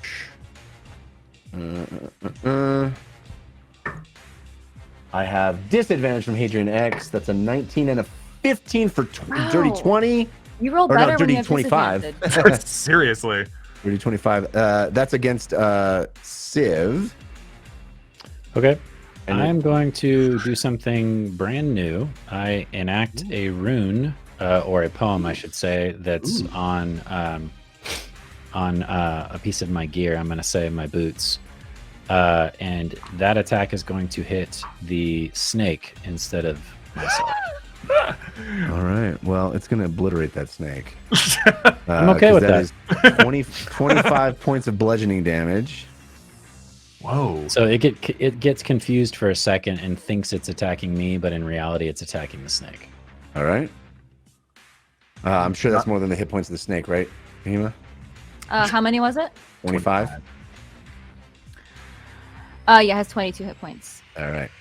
So the snake, it turns and it comes down with these massive boulders hands, and you see it smash this snake. There's just a smear where the snake used to be. Then it's going to pick up another rock and hurl it at Behema. It can throw that far? How dare. Yeah. It has 260 feet. Whoa! It's a quarterback. I'm glad we didn't get into long range combat with this thing. Oh my god, the wizard finally stays out of melee range. That's a dirty 20 to hit. They get disadvantage on the attack roll. I had disadvantage. I already had disadvantage. I rolled a 10 and a higher than 10, but it's plus 10, so it's a dirty 20. You have to roll a strength saving throw. You have advantage from Fallstar. You're actually probably going to have a better strength. The odds are that you'd have a better strength. I know, right? Unless you roll me. Yeah. And don't I get a plus? I get blessed on that too. The blesses, yeah, I've totally forgotten about the blesses. Yeah, saving throws. Yep. And attacks, yep. Okay, so strength saving throw. I think I have a negative modifier on this. Oh no, 0. Okay. Well, you got to roll the d6 to figure out whose modifier you use. Oh, but that's a saving throw. It was only on attacks and ability checks, if memory Oh, that's serves. right. The Force of Evil was not on saving throws. Ah, you're right. Okay. But so bless is. Boy, this is confusing. I rolled a 12 plus my bless, which is another 2. So 14 strength Four. save. All right, so you are knocked prone. And you take 17 points of bludgeoning damage. Oh, yikes. 17. Dang.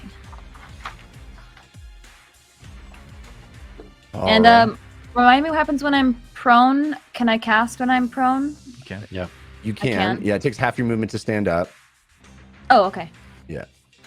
And People melee. actually get disadvantage to hit you though from range, so you might want to just stay prone. if that rock starts to come to life, it will have advantage on attacks against you True. That's true. on melee. If it becomes in melee, you said? Yeah. If it comes attacks you, yeah. If it becomes alive like the last one. So it does not. That only happens on a miss. Interesting. The Fahima, it is your turn. Okay. So I've been trying to think if I can do this spell in my head, and I think I can. I would like to reach out and cast Wall of Fire, but I want to make it a circle, a ringed wall. It's 20 feet in diameter, and I want it to encircle the creature, and it should only cause fire damage to the inside of this fire circle where I cast it. Okay. So I'm You going want to to put create it a big around ring. the creature? Yeah, a big ring of fire around the creature. Oh, look It's at a that. 20-foot square. Is that right? Is this a 20-foot square? That's a max. Circle? Circle. Yeah, cool. Oh wow, you have one. That's Yeah, awesome. that's awesome. Yeah, so that should a wall of fire 20 feet high should burst up into existence between Uggo and Civ and this creature. Cook And it's All 1 that foot rock. thick. Can we see through it? Is it opaque? It is opaque. Yeah, I mean, it's like fire, right? It would be a big Wall wall is opaque. of fire. If it- Oh, and it's concentration, so my other fire snake disappears. Whoops. Sorry, Fire Snake. That's all right. That's all right. They did their job. All right. Okay. So it's 20 feet high. Is this thing 20 feet tall? Can we see it? What is huge? I don't think huge is 20 feet, is it? Probably not. And you're going to make a dexterity saving throw against fire damage. And I ignore resistance to fire damage. Good point. Yeah. Huge. 15 by 15. So no, So then no, we can't see him. can't see it right now. Yeah. Okay, so go ahead and roll your dexterity saving throw. While it's in Fahima's pressure cooker. All right. I think I have a straight roll for once. Oh, but that's still an 11. We could still attack through it. We just get blind attacks. Right. Yeah, Yeah, you we could do can- ranged. Well, oh no, yeah, you can't see it. That's what you're asking. Okay. 6, 7, 8, 9, 10, 11, 12, 13, 14, 15, 16 fire damage. 16 fire damage. All right. Yes. All right. You know what? I'm gonna wait. Why does it say 1d? Oh, it's 5d8. I just rolled d6s. Whoops. Oh. Sorry. Let me re-roll those. All right. So it'll be Little Stone's turn while you're doing that. Little Okay. Stony. Little Stone. Little Stone is Morgan, going can you help me to... with math? Yeah. 8 plus 6 plus 5 19. plus 7 plus 4. 20. Perfect. 30. Yeah. Little Stone is going to come rumbling, bumbling, and stumbling right at you, Fahima. No, little stone, no. And oh yeah. Oh, did you use your movement to stand up? You didn't. No, I I have didn't. advantage, right? Yay! Oh, I rolled a 6 and then an 18. So that's 23 to hit. What, it 23 only to does- hit? Oh, yeah. man. By the way, Jeff, did you hear the Wow. big rock guy took 30 points of fire damage and not 16? So an additional Oh, no, I did not get that. an additional 14 points of fire Yeah, damage. I rolled the wrong die. 30 points of total, though, right? Yes, 30 Yeah, total. okay. All right, this is a 7 points of bludgeoning as the little rock. Little rock Oh. hits you. Boom, it comes rumbling across the ground. Bam! Right, hits you. Oh! While you're laying on the ground, poof, it pops you right in the face. What? So you have to roll your concentration check, right? Yeah. Yep. Yeah. This is a. What class is this? This is a evocation. Dang it. You have advantage from Gateway Guy, though. You get Thank you, D4 on guy. your saving throw. Oh yeah. Yeah. Okay. Yeah, concentration checks are Constitution saving throws. Natural 20. Ooh. My second one of the night. Nice, nice, nice. You're on fire.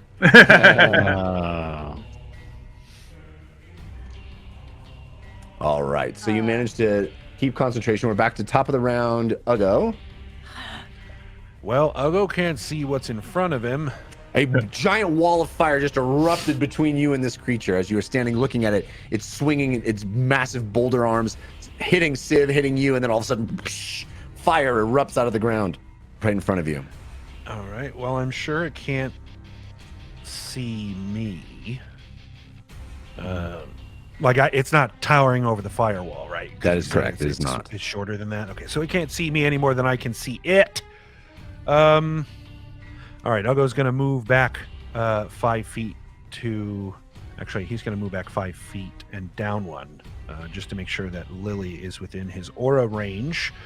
And he will ready an action that if the creature comes out of the firewall towards him within melee attack range, he will attack it. All right. Cool.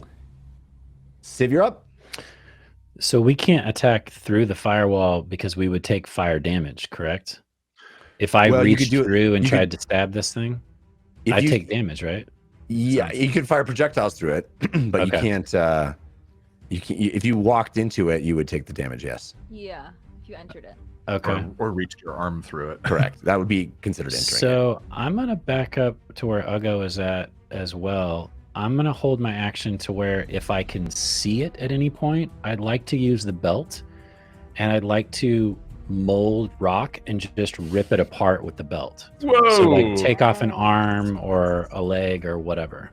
Okay, that's the action you're holding. Yes, so because I have to see it, right? I have to see it to be able to use the belt. So as soon as I see an appendage of any way of any piece of this thing, I want to try to break it or rip it apart. All right. It brings us to Lily's turn. Okay, Lily, have heard FEMA, I'm guessing. Oh, Take all the damage. rock. Rock. Lily's gonna go, okay. And this again, she's just gonna turn around and she's gonna Bigby's hand. My buddy Bigby. She's gonna step back into the footprint and cast it again. And I'm like, no, Lily, you fool. But this time I'm gonna do grasping hand, and I'm gonna try to grab that little rock. Grab the little rock. Grab the little rock. All right. I've named it Arkansas. So it's a contest. It's a contest of strength. All right.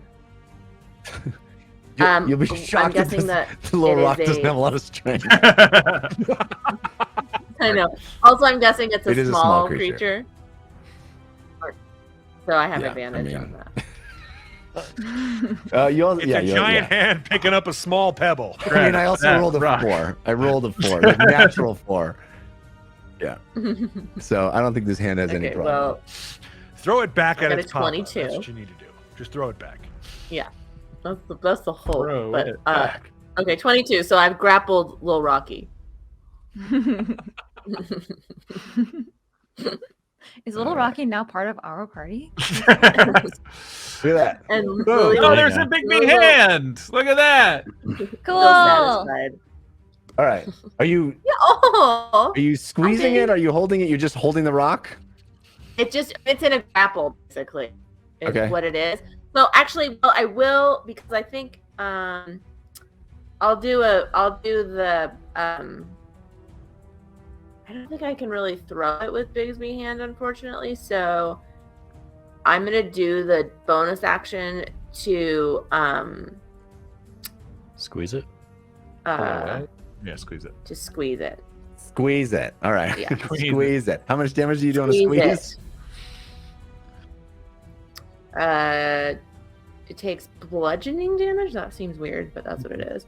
2d6 plus my spellcasting modifier. 1 second. Let me roll that. It has 1 hit point right now. Okay. Well, It's it like did a lot of big damage in a big short length pressure. time. It takes 14 point. It takes 14 points of damage. So it's Wow. really As you squeeze it, the rock bursts apart in your hand. Fahima and Meep Oh, roll dexterity saving throws, please. It has a feature called Death Burst. Oh no! no! My Magmans have that. Fahima, you have advantage from my Michael Rose on the What? first, and advantage from Customer Delight on the second. Oh my And god. you do get bless on your saving throws. You said this for Fahima and me rolling this? Yeah. Well, that's a 19 Right. plus So that already saves. something, and then the second one is a 15. Add a D4 to that. Plus the D4 is a 2, so 17. Oh, 17 was the save. Ooh. Barely saved. Ah! Ooh. Okay, so you take half of 15. Each of you take half of 15 bludgeoning damage 7. Oh. Concentration checks. sorry. and concentration Yeah, check. and Sorry. also is Meep dead or what? No. No. No. No. We just established that Meep has 12 hit points. Yeah. 7, okay. Careful, mate. All right. So I need to So roll the concentration check. Bigby squeezes this rock, and then whoops. Doesn't know its own strength. Yeah. Dang it, Bigsby. It When I do that, though, Jeff- shrapnel shooting out bits of rock pieces, hitting you, pummeling you, and Meep. Sorry. Do I have But advantage? also, Lily. Yes. You have advantage from Z-Man 9018. Thank you. Ooh, I rolled badly. I do get to use my bless on this. Yes. On the concentration check. Mhm. Attack or saving throw. Yeah, saving throws. Yeah. Saving Okay. throws. 14. Wait, that's above a 10. Yes. Yeah, you're good. Yeah, I save. Whew. All right. Jeff, after Yeah. Lily, after that happens, Lily's gonna whip her head around and look at the rock and see if there's any emotional attachment. No, all you see is pebbles and broken bits of rock. I think that's how rocks cry. That's possible. Possible. All right. That brings us to. That was Lily's turn. That brings us to James. Right. Yeah. That's the this- title of the episode, by the way. How rocks cry. That's what it sounds like when rocks cry. Yeah. Tears from stone. James will blind fire 3 Eldritch Blasts into the wall of fire trying to hit that thing. All right. Nice. So you have no advantages Okay. as far as I'm concerned. So those will all be at disadvantage from being blind. Got it. And with bless. Oh wait, that's not what I meant to roll. There we go. 14. It's a miss. Dang it. Ooh, 22. That's a hit. Oh, I should be rolling my d6 on these attacks. Yeah. That's right. Fahima, which I just Plus 9. rolled. We established that was plus 9, right? Okay, Yeah. got it. So that is a 7. So a 16 to hit. Miss. Dang. Yes, yeah, 16. So one of them hits again, Okay. and it does another 7 points of force damage. All right. So you hear the rock break apart through the flames. Your purple bolt coming out of your hand and going into the flame. You don't see anything. It just disappears into that wall of fire that burns and circles this crazy rock creature. But you do hear a crackle and a crunch inside as the stone seems to have been impacted by your bolt of arcane energy. I'm still concentrating on far step. I'm going to stay where I am. Okay. Excuse me. Okay. So that brings us to the rock's turn. It is going to... Does it take fire damage at the top of the turn from Wall of Fire, Jess? Let me Enters double-check or that. end of turn, right? Oh, end of turn, yeah. Yeah, I'll I believe double check that's on that. how it is. Yeah, I think it gets a chance to get out of it. Which Yeah. is going to do now. You guys don't see this, but it's going to actually burrow. I'm sure we hear it though, right? We hear that movement of Yeah. rock. Yeah. Yeah. Yeah. It is going to burrow 40 feet this way, and then it comes up right in front of you, James, and it's going to walk the rest of the way. Oh no! And it is going to attempt to crush you. What's the range on the belt? Whoa. Oh, right. I don't think we've established a range on the belt, but It's a modified mold earth, so I think that's 30 feet. probably Really? farther than it was. Mold earth or stone shape? No. Yeah, you said it moved 40 feet before it came up. Yeah, I mean, it's Yeah. 45. Yeah. So it's out of range then. And it's out of the range for Ugo's melee attack too. Sure is. Smart. It is going to attempt to crush. Straight no. roll. I mean, That's a 21 to hit. yeah, that hits. And it's going to do some damage.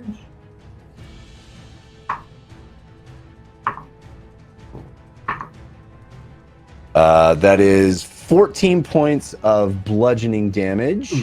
Okay. And it's going to pick up another stone and throw it back at Ugo. I have to roll to see if I maintain concentration on far step. Okay. Oh, that is a 17 to hit, Ugo. To hit? No? No, that misses. All right. I think So that's the that first time I've means- been able to tell you I missed. Well, Civ. that means a rock Certainly. lands in front of you. Oh. Civ, what's your constitution? My raw constitution is a 15, so +2. Okay, great. I do maintain concentration on far step. Okay. That completes the stone creature's turn. Fahima, you're up. Okay. Right.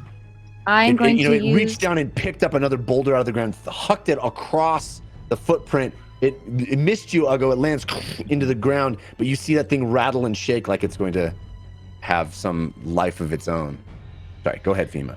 No, that's all right. I will use half my movement to stand up. Okay. Well, we said that it gets disadvantage if I'm down, right? Melee attacks do, yeah. Melee I think attacks all get attacks. advantage. Ranged Ranged attacks. Ranged Melee attacks attacks. Yeah, melee attacks get advantage. Oh, but maybe I'll But there's just nothing I'll in stay front down of you. then. Yeah. Yeah, I'll stay down then.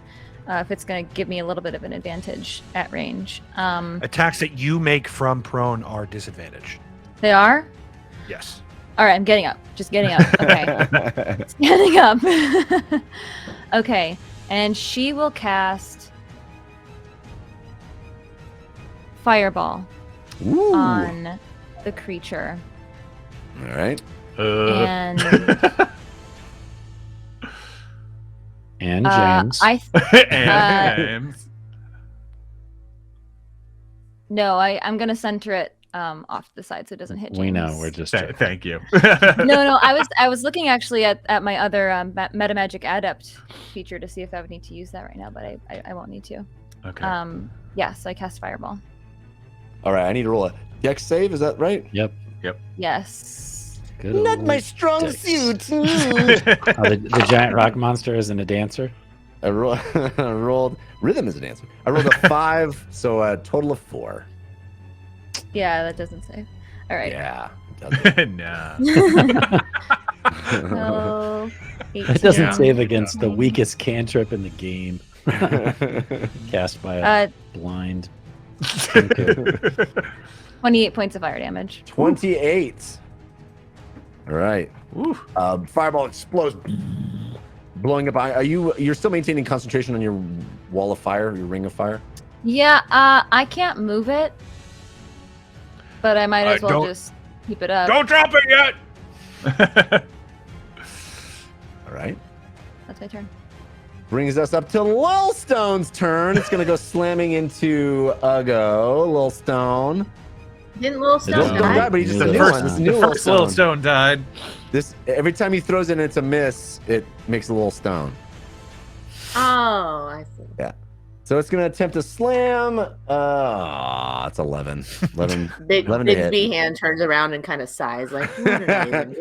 11. I feel like is Uggo a just puts his miss. arm out and holds his hand on the top of the rock and The rock's trying to spin in your hand. It can't quite hit you. That completes Lil Stone's turn. We're back up to top of the round. Uggo. Uggo is going to grapple Little Stone. Okay. Contest of Cute. strength. I was hugging a rock. Just I may not be using my own strength here. That's true. Hug But you do have that advantage rock. from. You do have advantage from I Lord am using- Butterwine. I rolled another 6 on the d6. nice. Oh, look at that. Okay, so I rolled a 12 plus a 4 on the d4 plus my the 14. Strength check, which makes it More. 20. Yeah, Yeah. 20. I got 15. So Lil Stone With his does not second win. attack, Uggo is just going to toss the rock into the ring of fire. Okay. Yes. Yes. And the I rock love it. and the little rock is like, I fell into a burning ring of fire. Well, it takes the damage now, right? Went That was down, good. down, down. As the flames got higher. And higher. 5d8 fire damage. 5d8 is going to kill it. It is going to kill it. Great. Yeah. So Uggo's then going to use bonus action aggressive to run and jump across the Foot. the shortest area of the foot that's deep, and then uses movement to get up to the rock, and that's his turn. Okay. Nice. That brings us to Civ, then Lily. Same. 5, 10, 15, 20 jumping, 25, 30, and then cunning action to there. And then I will stab this thing. Actually, I want to try the belt. I want to see what happens with the belt. Well, you're still Yeah. you're still in the footprint, and you feel that sensation of silence all around you. That Oh, so I have to be able to talk to use the belt? no, I'm just Oh, saying. okay. I'm just describing this. That Got it. I know you said you leaped, but this entire area, even all part of the even footprint. here, even all of this is Sure. So the effect seems to carry above the ground as well. Interesting. Well, he's in it, right? It's Right. Just a lower depression in the area. Right, of the right, shoulder. right. Yeah, this part is still part of it. So, Fascinating. Okay. but you can use the belt. You can Yeah, use the I'd belt. like to rip off one of this thing's arms with the belt. Well, Just have it like break apart and shatter into gravel. It does have immutable form. Ah. So it is immune to any spell or effect that would alter its form. Oh, there you go. Oh. That includes polymorph. Yeah. Yes. Wow. Okay, that's my turn. I really want this creature as a pet. All Oh right. my Don't we all? Hamlet. Lily, you're up. It's a bit Take late it for with that. us. It's made of rock, not meat. Okay, I am going to I'm going to command because Bigsby's still up and raring to go. So I'm gonna clench that fist and forceful hand into the rock Punch. All right. man. Goes flying across the battlefield and goes slamming into this thing. What do I have to roll? Anything? Or do you roll something? She Or- rolls. With the hand, probably. I believe I roll attack. Yeah. All right, you have Melee. advantage from Queequeg. Queequeg's It's a coffin. strength. It's a strength contest. Contest of strength, even on just a punch? The hand attempts to push a creature within 5 feet of it in a direction you choose. Make a check with the hand strength contested by the strength check target. He's So a you're- clenched fist, right? The hand strikes one creature within 5 feet of it. Make a melee spell attack for the hand using. Oh, your I'm sorry. I'm reading down one. Yeah. Make a melee spell attack. Yeah. So you are using Okay. your. You have advantage from Queequeg, but you're using your d6 to determine whose spell attack modifier you're using. Oh, okay. So, only one. That's me. Hold on, no, I didn't. Sorry. 4. That's a go. Strength What check? is your spell attack? No, spell attack modifier. Spell attack modifier is +5. Okay. 1 second. Punch. Clearly less than hers. Oh, good. 22. Yeah. 22 to hit. Yeah, it's a hit. Yes. Bam. All right. Ba-bam. Pow. All right, and then it takes 4d8 force damage. of force damage, which I'm going to Ooh. roll on this cool dice roller. Yeah, man. It takes 25 points of force. 25 times 2. Nice. You see I the rolled big good. guy's hand fly across the battlefield, hovering, clenching its fist as it goes, turning into this massive punch that clobbers this stone creature, and it does 50 points of damage. Nice. Still not And dead. Lily just clapping over CrossFit. Boy, see? All right. So that brings us to James's turn. James really doesn't like being this close to this thing. Sorry, everybody. And far steps again back towards Fahima. And Stop then, moving. It's just going to chase you underground, and then we won't be able to stab it. well, if I'm right up next to it, there's not a lot I can do. Sorry. And 3 more Eldritch Blasts at it. All right. Did you as move far as out I'm of 30 concerned. feet of me? I did. Yeah. Oh, God damn it, James. Ron. 2, What? Sorry. 3, Sorry. 4. Actually, maybe not. Maybe not. Is I that mean, 30 maybe feet? not. That might not be 30 feet. I think that's Are you more than kidding? 30 feet. 35 Yeah. feet. Oh, it's it's 35 close. feet. It's 35 feet. Well, I haven't used my movement yet. Well, then move 5 feet forward before you do it. If Ugo does shout, stay closer to me. That's not really what I think both Civ and Ugo are shouting at you when you. Don't So move! Civ can't Stop it! shout, though. Civ opens his Oh, mouth that's and nothing true. comes out. That's Right. true. Yeah, that's weird.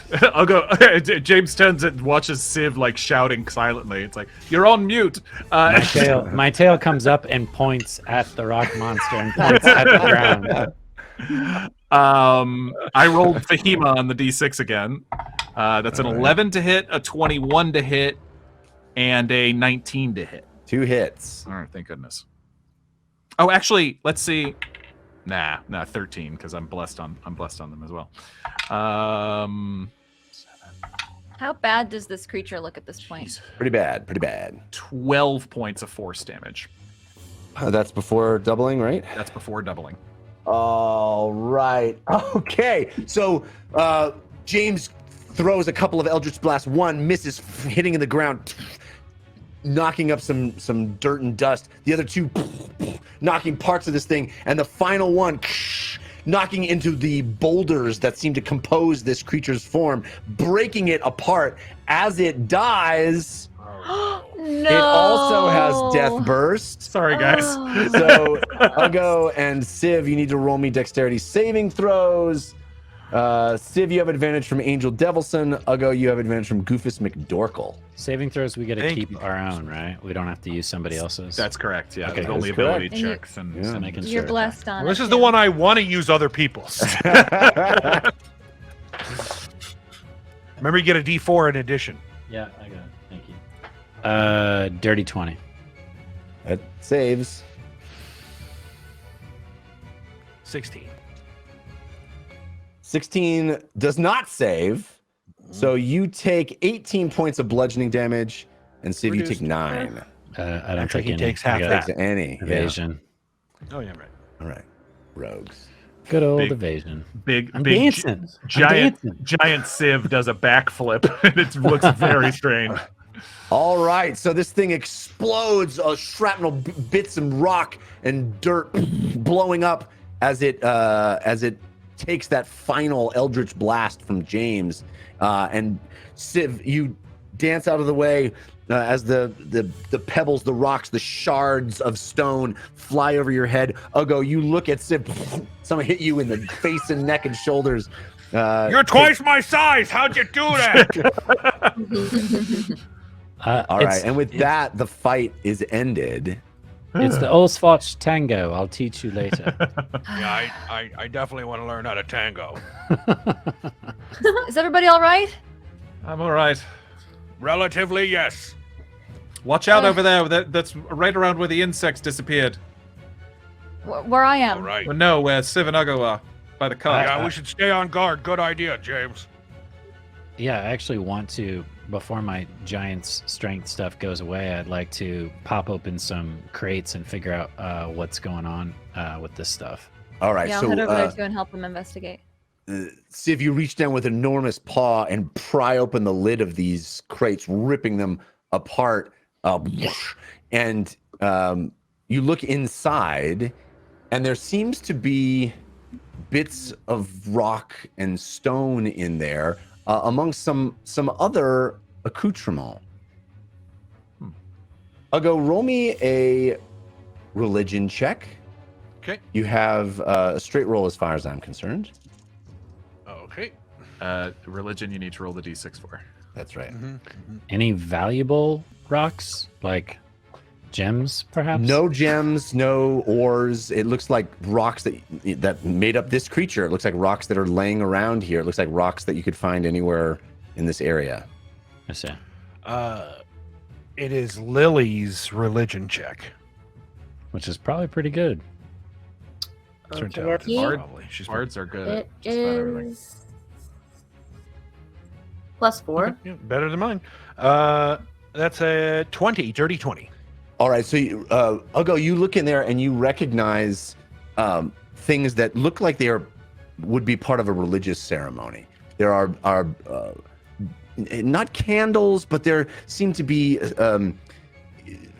bits of parchment that have scrawlings on them in a language none of you have seen before, but other things that symbols. They look like the kind of items, with your 20 religion check, that you immediately recognize as being something that one would use in a not necessarily a ceremony, but for like an altar, like setting up an altar or setting up some sort of Ugo pulls out what is clearly like an aspergillum, and he goes, these are religious materials. Do Like, they this seem, is where you put water on things. And, do they seem old? yeah. Are they tarnished? Are they deteriorating? Do they look brand new? not brand new, not necessarily deteriorating. They look cared for, but they certainly are. They're not brand new. They're well used. They're used, yes, but they're not. They're well cared for. They seem to have value to the owners.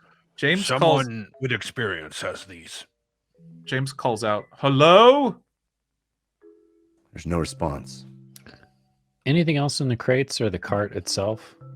No, just there's a large number of rocks and stones of various sizes and shapes. Some of them look to be sort of polished stone. Polished is maybe a strong word, but smooth and kind of lacking hard edges. Others do have hard edges. There doesn't seem to be much in common between the stones. It's not like they're all of a certain type. There are a variety of sizes and shapes. And then these other, bits of, sort of crafted materials that Ugo has identified as being, something you would use in an altar. Ugo's going to step into the lower, the raised depression of the arch of the foot. Okay. And as you said before, since I've run through that, it makes me silent, right? It does. Okay. Ugo kind of waves at them, says something. You can clearly see he's saying something. He closes his eyes, and Jeff, he'll activate Divine Sense within 60 feet of the location. Sense anything affected by the hollow spell or know the location of any celestial fiend undead within 60 feet. It is clear to you, Ugo, that this is consecrated ground. Ugo steps out of the foot. What This does is that holy mean? ground. It is consecrated by. I will tell you. 1 second. Are we able to tell how fresh this footprint is? Roll me a survival check. You Well, have. I can also cast Detect Warden if that's helpful at all in determining that. Maybe, but I don't know. Yeah. I'll try to see if I can tell how old this footprint is. Straight roll as far as I'm concerned. Fahima, what's your survival? My survival I'm rolling. is a +2. It's a 12, Jeff. Yeah, it's hard for you to determine exactly how old it is, but it certainly is not new. It does not seem to be a fresh print of Bel Air. Jeff, is it safe to assume that this particular hollow version is silence? Yes. I'm assuming since it's silent. Yes. Yeah, Ugo says, a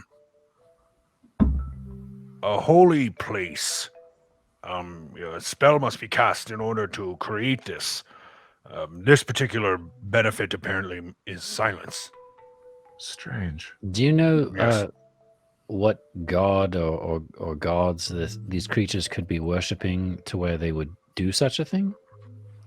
I'm not understanding. So there are creatures who made this space holy and silent? Well, Right. there are spells that you can cast that make places holy. They design them as large areas that have particular magical benefits. Are there things This one happens to be silence. with the? Are we able to tell now what the insects were doing a little bit? They were just sort of around the crates, and looking through that. Are we able to get a sense of exactly what they were up to? Well, I mean, I think you'd have to put that together yourselves. It is clear that this cart that you're standing next to was their cart. Yeah. And these materials were their materials. Okay. You saw them sort of working with them. Beyond that, I don't know what information you'd be able to glean. Are there any symbols that I could hold up and show to Ugo and say, "Is this a god? What about this? I think How about this maybe one?" maybe the gods we're talking about here are the wardens. Do they Could be worship? Aqualicus. Do they worship the wardens? Lanky knave. It is clear to Ugo that none of the materials inside reference any gods he has ever heard of. Warden worshippers. Jeff, can I use the belt and the areas that the robed bug people went? Can I just kind of burrow that out a little bit? I'd like to see, do they leave tunnels behind when they dig, or does it fill in behind them when they dig? Well, in displacing the earth around it, you may be able to determine that there is a bit of a trail underneath, but it would be difficult for you to track it without disturbing the trail itself. I guess I'm just curious. It's a bit Yeah, like go looking at an anthill, right? If you've ever Right. tried to, as a kid, dig into an anthill, it's very difficult to. Many times. Actually, I want to try something. James, can you step into the center of the footprint? Sure. Yeah, James will step into the middle. It will follow into the arch. Jeff, You have to normally step down into it, boom. Yeah. And as soon as you enter the periphery of that footprint, everything gets quiet in your ears, that deafening silence. And even your footsteps, your footfalls make no sound. Your voice makes no sound. It is a complete, perfect silence in there. And then Ugo looks at Buddy and calls Buddy over. All right. Can Buddy enter the footprint? Yes. This is not like normal. Normally, demons and celestials and fae and undead would not be able to enter this realm. Oh, I'm sorry. Yes. Yes. James, as you walk into the center of it, you have a very difficult time. I'm sorry. Yes, James would have a very difficult time. And then the celestial bear would not be able to enter at all. Correct. Sorry about that. No, it's okay. I just wanted to clarify. I didn't know what you were heading at, and I should have. Yeah. Sorry, I probably should have just said it out loud. Yeah. Apologies. I thought That's you good. would specifically that you were doing that. Yeah, no. That's what I intended to do. James, as you try to walk toward the center of this this footprint, you have a resistance as you try to push your way through. It's like walking through deep water. That's strange. Yes. Will prevent demons. I'm surprised that the elemental could go through it. It didn't. It burrowed under. Oh. Yes, you're right. Fiends, undead, fey cannot come here. This is hallowed ground. So the effect of this silence is not from the warden footprint itself. It is something that has been cast upon it. Right. Yes, hollow spells can be done this way, yes. Or maybe whatever these insect creatures, they worship the wardens. They protect the Quake Warden, perhaps? Which, if your father was trying to find it, maybe that's why he'd come into conflict with them. Jeff, are there more footprints off in the distance, or is there just this one random Just footprint? this one. Weird. Just this one. Do we keep moving? I think so. Okay. Well, Fahima will need to use her spell again so that we know we're going in the right direction. Yeah. If that's all right, Fahima. Yes. I don't even know what Actually- level it is, but I have a lot of spell slots. And it's ritual. It's a ritual. And it's ritual. Yeah. All right. So Fahima, as you sit down and cast the spell again, you get the sensation, this feeling of the warden's signature right upon you. Clearly, this footprint is from a warden, and it has whatever arcane signature the spell ties into, tracks, connects with. It is sensing some of that in the residue of this footprint. But beyond it, deeper, farther west, you get another sensation. And as you all get back in your wagons, get the horses and the celestial bear reattached, set to go, and you head west, you follow that sensation. You follow it for many miles until you arrive at an area that is barren and rocky and has huge boulders and rock outcroppings, strange jutting shelves of rock. Down out below you, you can see it in the distance. You're heading toward that area, this strange rock formation that appears out in front of you in this barren, flat wilderness. Out miles ahead of you is an incredibly large, swooping, pointed, jutting rock formation. And it occurs to you that this formation is very much like the one drawn in the map that you got from the map maker Baker in Axbright. And as you look out upon it, you see this unusual thing just happening there, and it's massive. It must take up a huge amount of land, this huge rock outcropping that just sort of happens in the middle of the wilderness. As you stand and stare at it, you notice something quite peculiar. The rock itself is moving. Huge shelves of rock, incredible, almost hills, mountains, boulders, jutting up and out of the ground, shifting, moving, repurposing themselves as if being molded and shaped. This entire mountain jutting out of the ground, changing shape in front of you, slowly shifting. Holes opening up, closing, shelves emerging out of the ground, collapsing, an entire structure in flux. And that's where we'll end tonight. Whoa! Oh, cool. Yikes. Definitely getting Aladdin vibes from that. Can I ask one question, Jeff, before we end? Yeah. Does it look like something that we can traverse, or is it so liquid to where it would be like difficult terrain every time we take a step? It's just going to shift underneath our feet. We will find that out next week. Okay. Good question. Very Did, good. did it take us a couple days to get there? Did we rest for next session? We'll say you rested. Yeah, it was quite a bit of a journey to get from there to here. So yes, I'll say you rested. Okay. All right. That's going to do it for this episode.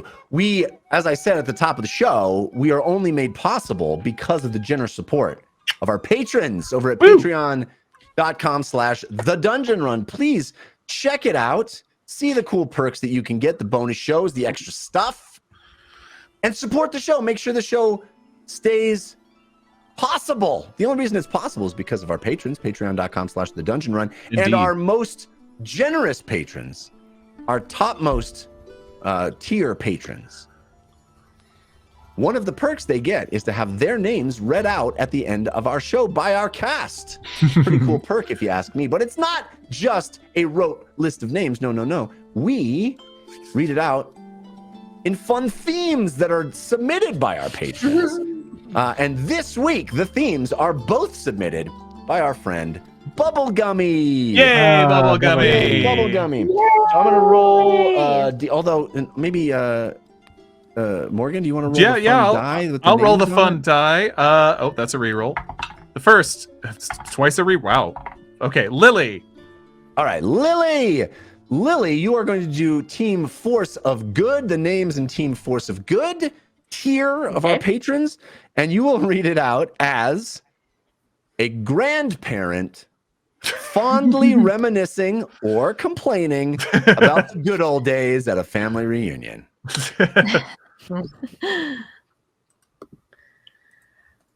Oh, what a lovely dinner. Very spicy, but it was good. It was Yeah, good. I put like a whole teaspoon of pepper on it, Grandma. I'm sorry about that. Hey, you know, I'm a Midwestern lady. You know that.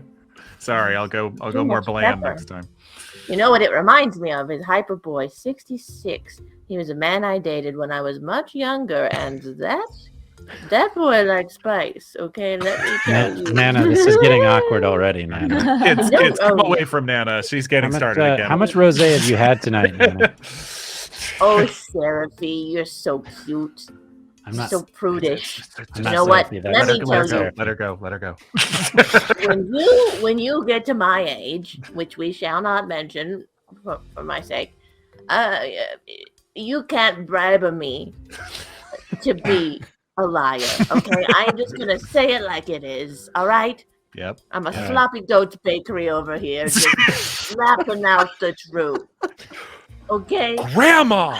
Nana, Just no. Oh, you know what? I remember when you were just a little one, and for Christmas we got you that Ghostbusters Quick Response Team playset. Keep. You remember that? I'm recording Quick this. I'm response recording unit? this Was for the Quick future. Keep response going. unit. Anyway, and you got so excited you piddled in your little pants, and we all giggled. It was so funny. Yeah. I see you there. His fiance. I forgot your name. To be honest, Pants but- Piddler! Yep. Oh, it was cute. It was cute. It was so much piddle for such a little boy. I ain't Damn. afraid of no ghosts, but I am afraid of piddling in my pants. Ha ha! Oh, Bob Harris, you're one to speak.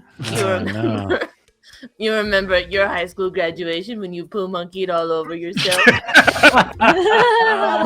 Grandma does. Grandma! Ironically. I don't think there was anything ironic about that. And you know what I always say, you don't have to be ashamed of your past decisions. I know I'm not. You can ask me again about Hyperboy 66 later if you want. Nana, I brought you a beaker part of water. Why don't you drink this and you can sober I up a don't little care bit. about that, okay? If there's one thing I have this year, is I'm going to become a desert wanderer. It's kind of like I'm going to go on a little bit of a Yeah, walk you're gonna out, move to okay? Arizona. We know. We've talked about it a bunch. It's too cold here. And I know I'm a Midwestern lady, but it's cold, okay? Yeah. All right? Oh, you know what it reminds me of? In the chilly time, it reminds me of my first husband, the late Fenderill. Right. You know, anytime in the winter, he would go Wait a out minute. and shovel the driveway, and I would lock him out there until it was done. Do you know Grandma was married to someone named Fenderill? I'm learning a And lot then about Grandma this evening. He'd tend to the IR moo cows, and then I'd let him in for dinner. The marriage didn't work out, but it wasn't my fault. Yeah, it doesn't sound like that went very well. No. You know what though? The Gold family supported me. They lived across the street, and they were on my side in that whole thing. So just so you know. Just Jules, why are you so quiet over there? Are you uncomfortable around Grandma's honesty?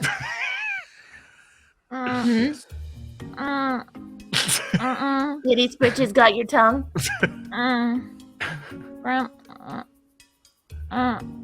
Such a strange girl. So pretty, but so she had her mouth wired shut right before the holidays. You know she's embarrassed about it. Don't bring it up. Surgery. Oh my goodness. You know what? I should set you up with Armando89. Is he here? Oh yeah, there he is. Armando89. This is just Jules. You two would be a cute couple. They're actually cousins. They can't. No. Grandma, that's my cousin. I'm 14. Distant cousins. Okay, whatever. Adrian X these details, okay? Okay. Listen. Okay, you know what then? I'll set you up with Wilbro Jr. He's the neighbor kid boy. How old is he? He's also her cousin. Isn't Wilbro Sr. Are we in related jail? to I don't everyone know. in this neighborhood? You're at a family reunion, Grandma. You know what? I think I just I piddled my pants. So I do. Poo monkey a bit, Grandma? No, please. I said that It's was no poo monkey, ironic. it's only piddle. Only piddle. I don't know what piddling is. All right, everybody. It's time to send Grandma to bed. Come on, Nana. Come on. Hi, girl. Someone get more Hyperboy you, 66 Grandma. stories, though. I want to hear about that guy. He sounds you, delete awesome. that footage. Delete that footage. No, it's going on TikTok already. Someone get me Brandon. Yay! Yay! All right. One more to do. Roll the die. Woo! Me, James. All right. This Hooray. comes. This is basically the opposite. This is also from Bubblegummy. This is a child Okay. who attempts to come up with 100 excuses for why he or she can't go to school today. Mom. Honey, put on your backpack. Listen, Moms. you know, Listen to your mother. Moms. sweetheart, you know he's trying to get out of going to I school because didn't he couldn't piddle my afford pants. I was graduation. just watching Down to Clown, and I don't feel good. I don't feel good. I think I got a little too much J-Rock in my cereal. Okay, enough of the drama, Piranha, Ugh, sweetie. I'm sorry. Okay, you No. have to go to school. No, because And your Gorbin, teacher. Mr. Gorbin Play told me that we had the whole day off. It was on the news this morning. It was totally on the news. Do you think I'm nuts? Mr. Gorbin Played emails us every day with your updates. Well, he also okay? secret emailed me right after in my Forest Elf 86 account and said, "Don't listen to your mothers. Don't come to school." Yeah, that's Honey, exactly what he can you- said.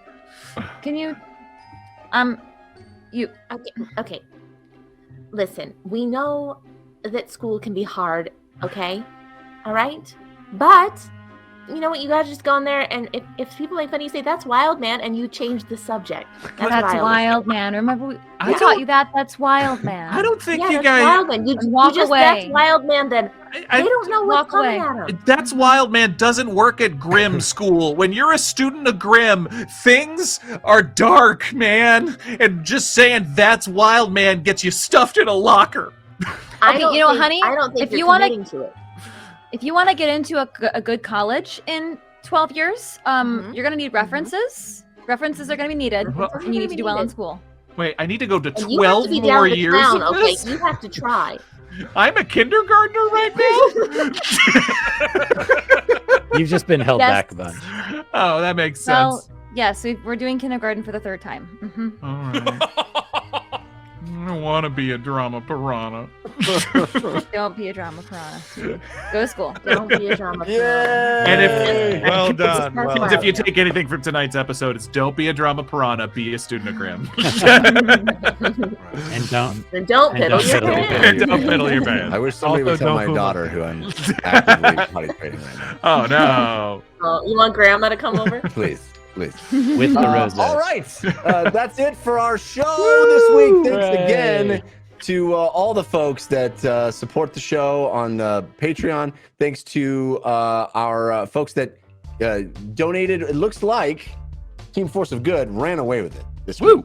98% for Team Wow. Oh. Yay. Force of Good, 2% for Team Force of Evil. So there will be a Force of Good card in effect next week. We hope you join us. We'll see you then. Until that time, humankind. Mwah. Love you.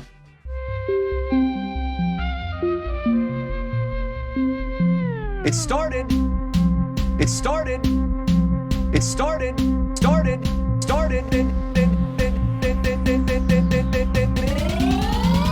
As a simple dungeon run.